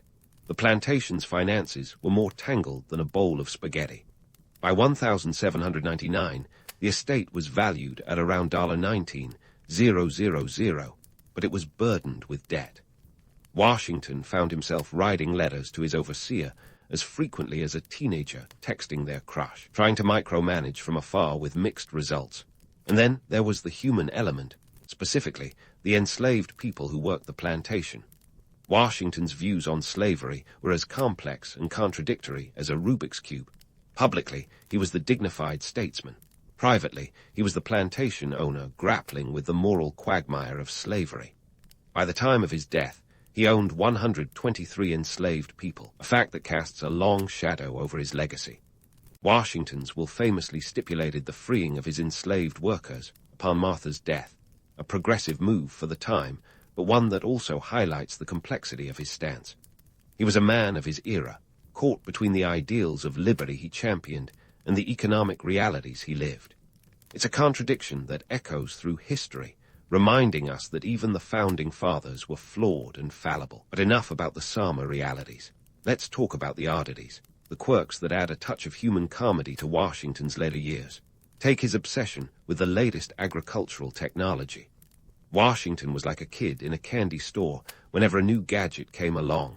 He invested in a threshing barn that was supposed to revolutionize the processing of wheat.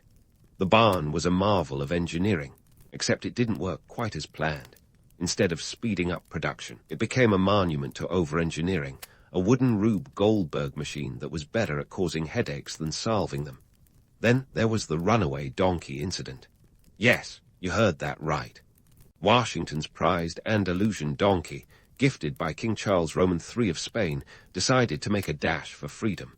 The donkey didn't get far, but the chase was the talk of the plantation. Imagine the spectacle.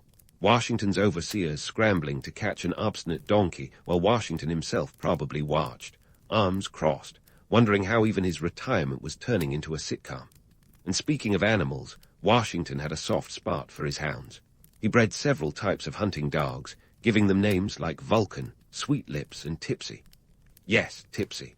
While they were meant for hunting, these dogs were more like family to Washington. It's said that Vulcan once stole a ham from the kitchen, an act of canine rebellion that Washington found more amusing than annoying. It's little episodes like these that remind us of the human side of the man whose face would one day grace the dollar bill. But let's not forget the social side of Mount Vernon. Washington's estate was a revolving door of guests, a veritable hub of hospitality. Visitors came to pay their respects, to seek advice, or simply to catch a glimpse of the living legend. Washington, ever the gracious host, often found himself entertaining a motley crew of diplomats, dignitaries, and curious travelers. It was like a historical ebb, with Washington as the innkeeper who never quite got a moment to himself. In his twilight years, Washington became something of a rural sage. His correspondence reveals a man who was reflective, even philosophical, about the life he had led and the country he had helped shape. He was deeply aware of the legacy he was leaving behind, and he took great care in crafting his final image. Yet beneath the veneer of statesmanship was a man who was still figuring things out, one letter, one crop, one runaway donkey at a time. As Washington's life at Mount Vernon unfolded, it became clear that the man who had once commanded armies and led a nation was now navigating the challenges of estate management with the same mix of audacity and pragmatism that defined his public life. It's a testament to the complexity of Washington's character, a reminder that even icons have their quirks and contradictions. So, as we leave Washington in his post-presidential years, surrounded by fields, furrows, and the occasional farmyard fiasco, we see a man who, despite his achievements, never quite escaped the entanglements of human imperfection. His Mount Vernon years were a fitting epilogue to a life marked by ambition and contradiction, a final act that was as much about finding peace as it was about wrestling with unresolved legacies. But hold your horses or donkeys, because George's story isn't over yet. There's still more to uncover about the man who shaped a nation, from the personal dramas that played out on his plantation to the enduring impact of his complex legacy. Stay tuned for the next chapter in the saga of Washington, where the legend continues to evolve and the truth reveals itself, one surprising twist at a time. And so, the story continues. As George Washington spent his later years at Mount Vernon, the world outside his estate was already busy molding his legacy into something akin to a superhero origin story. You know, the kind where the hero always gets the girl, saves the day, and never, ever runs into a runaway donkey. But the truth, as always, is a bit more nuanced. Washington's legacy didn't just pop out of thin air. It was crafted, chiseled, and polished by a society eager for a symbol of unity and strength. The United States, a fledgling nation, needed its own pantheon of heroes, and who better to start with than the man who once turned a ragtag bunch of farmers into a force that sent the British packing. It helped that Washington looked the part, tall, dignified, with a face that screamed, "Put me on your money." But let's not ignore the power of myth-making in all this. The cherry tree tail, the wooden teeth, the stoic crossing of the Delaware, all juicy bits of folklore that paint Washington as the textbook flawless leader. The cherry tree story, for instance, was the brainchild of Parson Weems, a biographer with a flair for the dramatic. Weems knew a good story was worth its weight in gold, and the image of a young George who could not tell a lie was too perfect to pass up. The reality: Washington was, like the rest of us, a mix of virtues and vices, a man who could be both inspiring and infuriating. His leadership style, a blend of caution and charisma, left a lasting impact on the presidency. Washington understood the power of precedent like a savvy director setting the tone for a blockbuster franchise. His decision to step down after 2 terms wasn't just a personal choice. It was a statement, a reminder that power should never be a permanent fixture. It's a lesson that echoes through the corridors of history, even if some modern leaders seem to have misplaced the memo. Now, let's talk about those human flaws that often get swept under the red, white, and blue rug. Washington was a man of contradictions. He was a slave owner who spoke of liberty, a leader who sometimes struggled with indecision, and a farmer who wasn't always as successful as his reputation suggested. By the end of his life, he had freed none of his slaves outright, choosing instead to promise freedom after his and Martha's death. It's a decision that speaks volumes about the complexities of his character and the times he lived in. Yet, despite these imperfections, Washington's legacy endures, a testament to the power of narrative and the human desire for heroes. Americans were eager to erect statues, name cities, and plaster his image all over currency, and who could blame them? The man was practically begging to be immortalized, even if he didn't know it at the time. The Washington Monument, for example, stands at about 555 feet, a towering tribute completed in 1884 that took over 3 decades to build. It's the kind of monument that screams permanence, a fitting symbol for a man whose influence still casts a long shadow. But let's not get too misty-eyed. The process of myth-making wasn't without its absurdities. Washington's dentures, for instance, became the stuff of dental lore. Hollywood would have you believe they were wooden, but the truth is far less rustic and more cringeworthy. They were actually made from a hodgepodge of materials, including human teeth, animal teeth, and ivory. Imagine biting into a steak with those. Yikes. Economically, Washington's era laid the groundwork for a nation that was as much a land of opportunity as it was a field of challenges. His support for Hamilton's financial policies helped stabilize the young republic's economy, despite fierce opposition. The National Bank and the assumption of state debts were controversial moves, but they laid the fiscal foundations of the United States. Political and social factors also played a crucial role in shaping Washington's image. The nascent nation needed a unifying figure, and Washington's ability to stand above the partisan fray made him the ideal candidate. He was the glue that held a divided country together, a role that required immense patience and diplomatic finesse. His farewell address, warning against the perils of political factions, was like shouting into a hurricane, but it was a gesture of wisdom nonetheless. So, as we wrap up this saga of George Washington, let's take a moment to appreciate the man behind the granite gaze. He was not the marble statue perched upon a pedestal, but a human being with all the complexities that come with the territory. Washington's legacy is a mosaic of myth and reality, a testament to the power of storytelling and the enduring appeal of a leader who dared to navigate uncharted waters. And as you reflect on the life and times of America's first president, remember this: heroes are not born, they are made, crafted by the times, the needs, and yes, the legends we tell. Washington was a man of his era, a leader who, despite his flaws, forged a path that others would follow. So next time you see his face on a dollar bill, spare a thought for the man who once chased a runaway donkey across his plantation. Because in the end, it's the human stories, with all their quirks and contradictions, that make history truly come alive. In the bustling streets of ancient Thebes, you might expect the story of a pharaoh to be marked by the booming voice of a man, but Hatshepsut's tale kicks off with a twist. This is no ordinary tale of Egyptian power and glory. It's a family drama that could rival any modern soap opera, complete with sibling rivalries, power grabs, and a few divine declarations that might make even the gods raise an eyebrow. Born around 1507 BCE, Hatshepsut was the daughter of Pharaoh Thutmose, and his principal wife, Ahmose. Now, you'd think being born into royalty would be a golden ticket to a life of luxury. But in ancient Egypt, the royal family tree was more tangled than a box of old Christmas lights.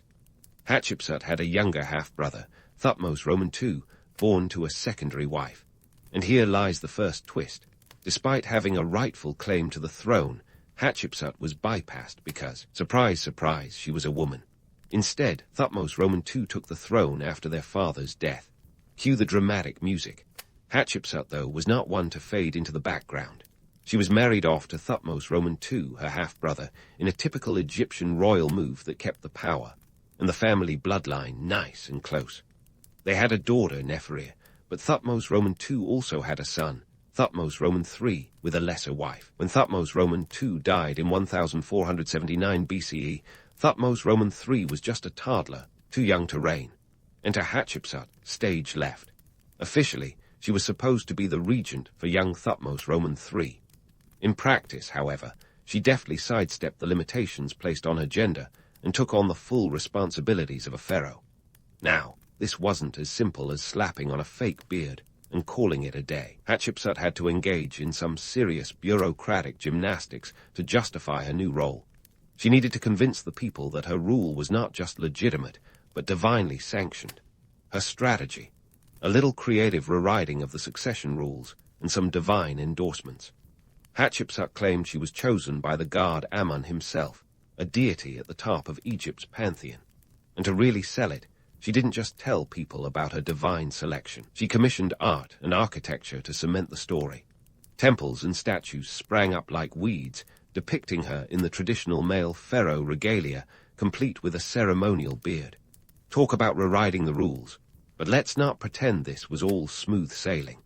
This was ancient Egypt, after all, where power was as fragile as a sandcastle in a desert storm. Hatshepsut had to navigate a court full of officials who were probably less than thrilled about a woman wielding a crook and flail.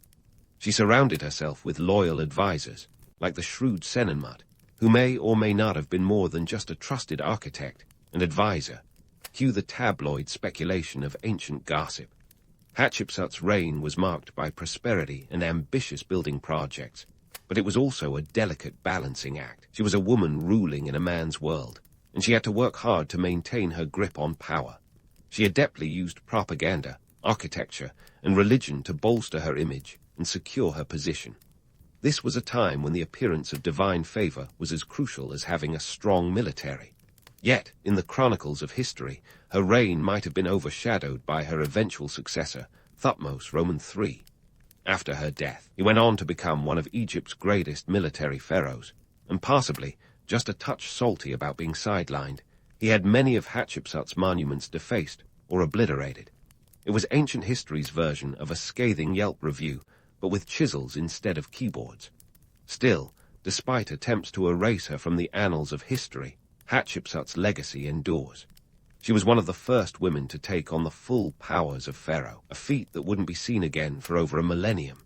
Her story is a testament to the complexities of power dynamics in ancient Egypt and the remarkable ability of one woman to challenge the status quo. A story not just of royalty, but of resilience, cunning, and a bit of that classic Egyptian flair for the dramatic. Now, let's dive into one of Hatshepsut's crowning achievements. Literally, her mortuary temple at Deir el-Bahri wasn't just a place to store her mummified remains like a pharaoh's version of a U-Haul. It was an architectural mic drop. This wasn't your average stone pyramid plopped in the desert, oh no. It was a sprawling complex of terraces, colonnades, and ramps, a bit like the most elaborate wedding cake you've ever seen, but made of limestone and designed to last for eternity. Why the fuss over a temple, you ask? Well, in ancient Egypt, your afterlife digs were as crucial as your earthly ones, if not more so. A pharaoh's mortuary temple wasn't just about vanity, though let's be honest, these folks were as keen on their legacies as a modern influencer on Instagram. It was about ensuring a smooth journey to the afterlife and maintaining a divine connection for eternity. So, Hatshepsut's temple was both a spiritual statement and a political maneuver. It was her way of telling the world, and the guards, that she was here to stay. The temple's construction was no small feat. We're talking about a project that required thousands of laborers and artisans, all wielding tools that make our modern DIY efforts look like child's play. Imagine trying to carve intricate designs with a chisel that's basically a sharpened stick of bronze. And let's not forget the logistics of hauling massive stone blocks across the desert. It was the ancient equivalent of moving a piano up a flight of stairs, only instead of a flight of stairs, it was the rugged terrain of the Nile Valley. The workforce wasn't made up of slaves, as some myths would have you believe. No, these were skilled workers, often paid in grain and beer, because even then nothing said, "Thank you for your labor," quite like a cold brew. The workers' village at Deir el-Bahri was a bustling hub of activity, a place where hieroglyphic graffiti adorned the walls, offering us a glimpse into their daily lives and humor. Yes, ancient Egyptians had a sense of humor, and some of their jokes are surprisingly relatable. One graffiti depicts a pharaoh as a rather plump cat, perhaps a cheeky nod to their rulers' opulent lifestyles. Hatshepsut's temple wasn't just about size and grandeur. It was a masterclass in ancient PR. The temple walls were adorned with scenes of her divine birth and her trading expedition to Punt, a land of riches that lay somewhere beyond the Red Sea, exact location still up for debate. These depictions weren't just pretty pictures. They were carefully crafted narratives. Her birth was shown as orchestrated by the gods, which was Hatshepsut's way of saying, "My rule comes with celestial approval, thank you very much." And the Punt expedition, that was the ancient Egyptian equivalent of a blockbuster success story, complete with exotic goods like incense, gold, and myrrh. Essentially the holy trinity of ancient bling. But let's not sugarcoat it. This wasn't all smooth sailing. Building such an audacious project came with its challenges, like keeping the workforce fed and motivated, not to mention the occasional hiccup with design and execution. Stone blocks didn't always fit as planned, and sometimes the Nile didn't cooperate, flooding the worksite like an uninvited guest at a dinner party. Yet, Hatshepsut had a knack for surrounding herself with talented architects and advisors, like the aforementioned Senenmut, who helped turn her vision into reality. Speaking of Senenmut, his name is etched into the story of Deir el-Bahri as much as any hieroglyph. He wasn't just the brains behind the operation. He was a key player in Hatshepsut's inner circle. His tomb, conveniently located near the temple, suggests a position of significant importance, though the nature of his relationship with Hatshepsut is still fodder for ancient gossip columns. Was he a trusted confidant, a secret lover, or both? The mystery remains, but what's clear is that Senenmut was instrumental in executing this architectural masterpiece. So, what was the payoff for all this effort, you ask? For Hatshepsut, it was about cementing her legacy in stone. A bold statement that she was not just another ruler in Egypt's long line of pharaohs, but a trailblazer worthy of remembrance. Her temple was a testament to her reign, a place where her story could be told for generations to come. And while Thutmose Roman III might have tried to chisel away at her legacy, the temple at Deir el-Bahari continues to stand as a monument to her ambition and ingenuity. In the grand scheme of things, Hatshepsut's architectural ambitions were more than just vanity projects.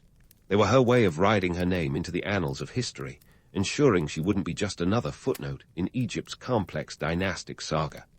Her temple wasn't just a place of worship. It was a stage from which she could declare her divine right to rule, a legacy carved in stone that even time couldn't fully erase. And with that, Hatshepsut set the stage for her continued reign, a time marked by prosperity and peace, but also the ever-present challenge of ruling in a patriarchal society. Her story wasn't over yet, and her reign would continue to defy norms and expectations, proving that a woman could indeed rule as pharaoh in her own right. But as with any great tale, there were more chapters to unfold, more challenges to face, and more myths to unravel. Stay tuned for the next act in the saga of Queen Hatshepsut, the pharaoh who dared to dream big and build even bigger. With her architectural mic dropped firmly in place, Hatshepsut turned her attention from stone to sea, launching one of the most ambitious trade expeditions of her reign. Welcome to the ancient Egyptian version of an international business trip, the legendary voyage to Punt. Now, if you're trying to pinpoint Punt on a modern map, good luck. Scholars have been tossing darts at the globe for centuries, guessing somewhere around present-day Eritrea, Somalia, or Yemen. But for Hatshepsut, Punt was less about geography and more about opportunity, a land of fabulous wealth and exotic goods. Picture this. It's 1477 BCE. Hatshepsut's fleet, a veritable flotilla of 5 massive ships, each about 70 feet long, is setting sail from the bustling port of Thebes. These were not your average rowboats. They were floating warehouses, capable of carrying tons of cargo. Their mission? To bring back treasures that would make even the most seasoned antique collector's eyes gleam with envy. And what, you ask, was the ancient Egyptian shopping list for this transcontinental spree? How about gold, myrrh, ebony, ivory, and incense? If you're wondering about the importance of incense, think of it as the ancient world's answer to Febres, with the added bonus of spiritual significance. Incense was crucial in religious rituals, a fragrant bridge between the earthly and the divine.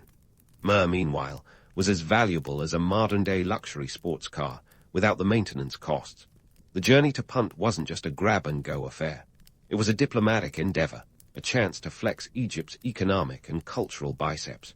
There were gifts exchanged, a kind of ancient swag bag that included Egyptian linen, beads, and tools.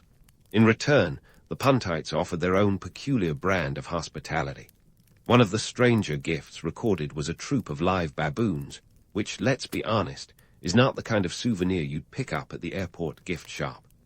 Hatshepsut's temple walls at Deir el-Bahari immortalized this voyage, depicting the Puntites as a people with a penchant for elaborate hairstyles and questionable fashion choices. Although the carvings include some exaggerated features for dramatic flair, think of them as the ancient world's Instagram filters.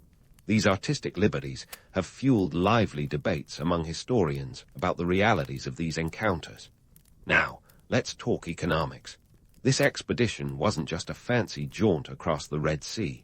It was a strategic move in the geopolitical chess game. By securing trade routes and establishing diplomatic ties, Hatshepsut was ensuring a steady flow of wealth into Egypt. This wasn't just about flaunting riches. It was about stability and power. The influx of goods from Punt strengthened Egypt's economy and cemented Hatshepsut's image as a capable and prosperous ruler. Take that, glass ceiling. But this grand adventure wasn't without its challenges. The logistics alone were enough to make any modern-day project manager break out in a cold sweat. Coordinating an expedition of this scale required meticulous planning and a small army of skilled sailors, navigators, and laborers, not to mention the risk of storms, shipwrecks, and potential hostile encounters with rival traders.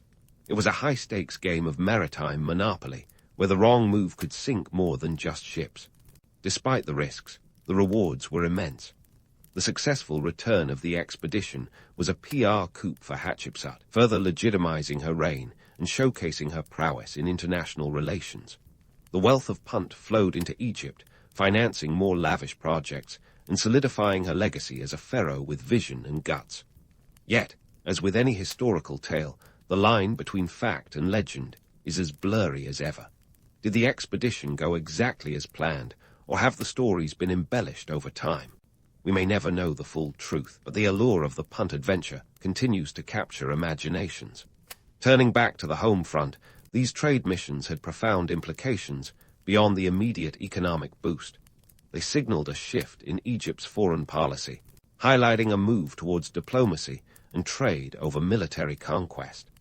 Hatshepsut's reign marked a period of relative peace and prosperity, a rarity in the tumultuous history of ancient Egypt. Her emphasis on trade and economic expansion set a precedent for future rulers, proving that sometimes the pen, or in this case, the trade agreement, really is mightier than the sword. So, what's the takeaway from Hatshepsut's maritime exploits? For one, she demonstrated that a female pharaoh could not only hold her own, but excel in a world dominated by testosterone-fueled politics. Her strategic brilliance and knack for diplomacy ensured that Egypt remained a formidable power. She deftly navigated the waters of both the Nile and international relations, setting a course for prosperity that would echo through the annals of history. As we sail closer to the end of this chapter in Hatshepsut's saga, remember that this journey to Punt wasn't merely a footnote in her story. It was a defining moment that showcased her ability to blend tradition with innovation. Her reign was a tapestry woven with threads of economic savvy, political acumen, and a flair for the dramatic. But we're not done yet. There's more to explore in the life of this remarkable ruler, more myths to bust and truths to uncover. Stay tuned as we continue to unravel the story of Hatshepsut, the pharaoh who dared to dream beyond the horizon. As Hatshepsut's majestic ships returned from Punt, their hulls groaning under the weight of gold and incense, the pharaoh turned her focus back to the sands of Egypt. She wasn't just looking to expand her own wardrobe of ceremonial robes, though that was a perk. Her real aim was to weave a tapestry of political and cultural influence that would make even the most seasoned power brokers blush with envy. And speaking of envy, let's talk about how she managed to hold onto her throne in a world that probably saw her as just a glorified babysitter for Thutmose Roman III. Spoiler alert, it took more than a few diplomatic dinners and some clever alliances.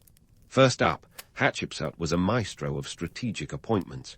She didn't just fill her court with yes-men, but instead surrounded herself with movers and shakers who were as ambitious as they were loyal. Take Senenmut, for example. Not only was he her go-to guy for architectural wonders, but he was also rumored to have been something of an ancient Egyptian Renaissance man, a jack of all trades whose influence extended into the intricate web of palace politics. This is the guy you'd want on your team for an ancient version of Survivor. Trust me. One of Hatshepsut's most clever plays was in the realm of religion. The ancient Egyptian gods were like the social media influencers of their day, utterly pervasive and hugely influential. By aligning herself with the high priests and framing her reign as divinely sanctioned, Hatshepsut effectively turned the gods into her PR department. It wasn't just about slapping her name next to theirs. She went all in, commissioning temples and statues that proclaimed her divine birth and God-given right to rule. In a world where divine favor was the ultimate endorsement deal, Hatshepsut was the Beyoncé of ancient Egypt, with Ammon as her Jay-Z. Let's not kid ourselves. Being a woman on the throne was like wearing a kick-me sign in an era dominated by testosterone. Hatshepsut had to tread carefully, balancing the preservation of traditional masculine power with her own burgeoning authority. This was a time when a woman in power was about as welcome as a sandstorm during a festival. Her solution mixed traditional male symbols with her own brand of feminine power. So, while she donned the pharaoh's false beard, she also championed causes close to her heart, like expanding trade and fostering economic prosperity, which were typically considered soft powers. This was girl power before Spice Girls made it a catchphrase. Now, let's dig into her more tangible achievements. Hatshepsut didn't just rest on her laurels after the Punt expedition. Oh no, she got busy building an empire of stone. Her reign was marked by an ambitious construction spree that saw the revitalization of Karnak Temple, where she added 2 massive obelisks, one of which still stands today, a testament to her lasting impact. These towering symbols weren't just about touching the sky. They were messages in stone shouting, "I was here, and I mattered." And while we're on the topic of obelisks, let's talk about the economics of these towering monoliths. Carved from a single block of granite, each weighed hundreds of tons, and was transported overland and by river to their final resting places. You can almost hear the groans of the laborers who had to haul these behemoths into place using ropes, sleds, and sheer manpower. It's estimated that thousands of workers would have been involved in such projects, a logistical nightmare that would make a modern-day construction manager reach for the aspirin. But economic prosperity wasn't just about stone and grandeur. It was about sustaining a populace and ensuring a steady flow of resources. By expanding Egypt's trade networks and developing infrastructure, Hatshepsut boosted the economy in a way that allowed her to fund her ambitious projects without bankrupting the state. In an era where a season of bad floods could spell disaster, her policies provided a buffer against the whims of the Nile. Yet, amidst all these achievements, Hatshepsut's reign was not without its critics and challenges. Maintaining her grip on power required constant vigilance and a fair share of political maneuvering. While her divine endorsements and strategic alliances helped, there were always those in the shadows, likely sharpening their knives and waiting for the moment to strike. Her stepson Thutmose Roman III, while initially sidelined, was growing up in the background, a constant reminder that her rule was, in the eyes of many, only temporary. Despite these challenges, Hatshepsut's reign was characterized by a level of peace and prosperity that gave the scribes plenty to write about. She managed to keep the borders secure and foster relationships with neighboring regions, ensuring that Egypt remained a powerhouse in the ancient world. This was a time when diplomacy trumped warfare, and Hatshepsut was its grandmaster. But let's not forget the cultural impact of her reign. By commissioning art and architecture that celebrated her achievements and divine right, she helped to shape the narrative of her time. Her legacy was carefully curated, a blend of myth and reality that has left historians both awestruck and scratching their heads. The imagery she left behind, whether it's her trading voyage to Punt or her divine birth, wasn't just about self-promotion. It was about crafting a story that would endure. And here's where it gets juicy. In the annals of history, Hatshepsut's story is as much about what she built as what was later attempted to be erased. Thutmose Roman III, upon taking the throne, embarked on a campaign to scrub her name from the records. It was the ancient version of a digital detox, but with chisels and hammers instead of delete buttons. This attempt to erase her legacy only highlights the profound impact she had, a testament to the power she wielded and the threat she posed to the patriarchal norm. In the end, Hatshepsut's reign was a complex tapestry of triumphs and challenges, a balancing act between tradition and innovation. She was a pharaoh who dared to dream big in a world that preferred to keep women small. Her story is one of ambition, resilience, and a touch of divine flair, a reminder that history is not just a chronicle of events, but a canvas painted by those bold enough to pick up the brush. As we look ahead to the final chapters of her life and legacy, remember that Hatshepsut was not just a woman who wore a pharaoh's crown. She was a ruler who redefined what it meant to wear it. Stay tuned for the next act in this captivating saga. All right, folks, buckle up, because we're diving headlong into the twilight of Hatshepsut's reign, a time shrouded in as much mystery as an ancient Egyptian tomb. As we approach the end of her impressive tenure, it's like finding that the final chapters of your favorite novel have been ripped out. But instead of a missing plot twist, we get a real-life game of historical clue. Was it Thutmose Roman III in the temple with a chisel? Spoiler alert, it just might be. Hatshepsut's death around 1458 BCE was the ancient world's equivalent of a mic drop, leaving a legacy that was as monumental as her temples. Yet, she vanished from the pages of history almost as quickly as one of those disappearing Snapchat messages. What's with the sudden vanishing act? Enter stage right. Thutmose Roman III, the stepson who'd been waiting in the wings. After Hatshepsut's death, he went on a full-on mission to obliterate her from memory, like an ex scrubbing their Instagram of old relationship pics. But let's be clear, this wasn't just a case of familial pettiness. The erasure was systematic, purposeful, and probably driven by a cocktail of motives. Thutmose Roman III, having finally secured the throne, was eager to cement his own legacy without the shadow of his stepmom's success looming over him. After all, Hatshepsut had quite literally set the bar in stone. By erasing her, he wasn't just reclaiming the narrative, he was rewriting it. Now, why all the fuss? Well, in the patriarchal society of ancient Egypt, the idea of a successful female pharaoh was as palatable as a sand sandwich. Thutmose Roman III might have felt that her reign challenged the traditional order, something that could undermine his own rule. By chiseling away her name from monuments and defacing her statues, he aimed to restore the status quo. It was ancient Egypt's answer to cancel culture, but with a chisel and a lot more sandstone. But here's where it gets juicy. Despite Thutmose Roman III's best efforts, Hatshepsut's legacy was too grand to be entirely squashed. Her mortuary temple at Deir el-Bahari, her obelisks, and the records of her trade expeditions to Punt were simply too monumental to be erased by a few disgruntled stonemasons. Talk about the ultimate comeback story. It's a bit like trying to delete a viral tweet. Once it's out there, it's out there. Chisels be damned. Fast forward to the 19th century, when archaeologists began to uncover the remnants of Hatshepsut's reign, piecing together the life of a pharaoh who had been airbrushed out of history. It was like finding an ancient edition of Vogue with the cover model suspiciously missing, only to realize she was the trailblazer of her time. Talk about a plot twist. Thanks to modern archaeology, we've been able to reconstruct much of her story, allowing Hatshepsut to rise once more from the sands of time like a well-preserved mummy at a Halloween party. This rediscovery wasn't just about unearthing old stones. It was about reshaping our understanding of history. Hatshepsut's story challenges the notion of what leadership looked like in the ancient world and reminds us that history is often written by those with the most power and the sharpest tools, literally.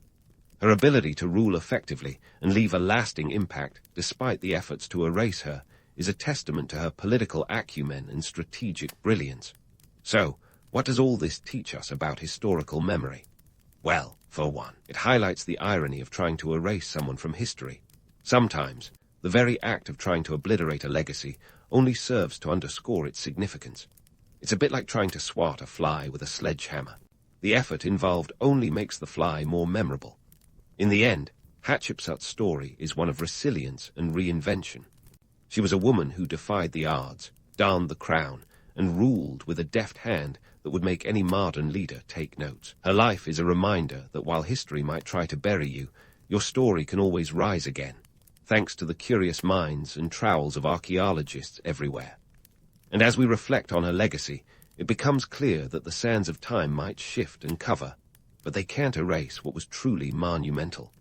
So, here's to Hatshepsut, the pharaoh who refused to be forgotten, the queen of ancient Egypt's ultimate comeback story.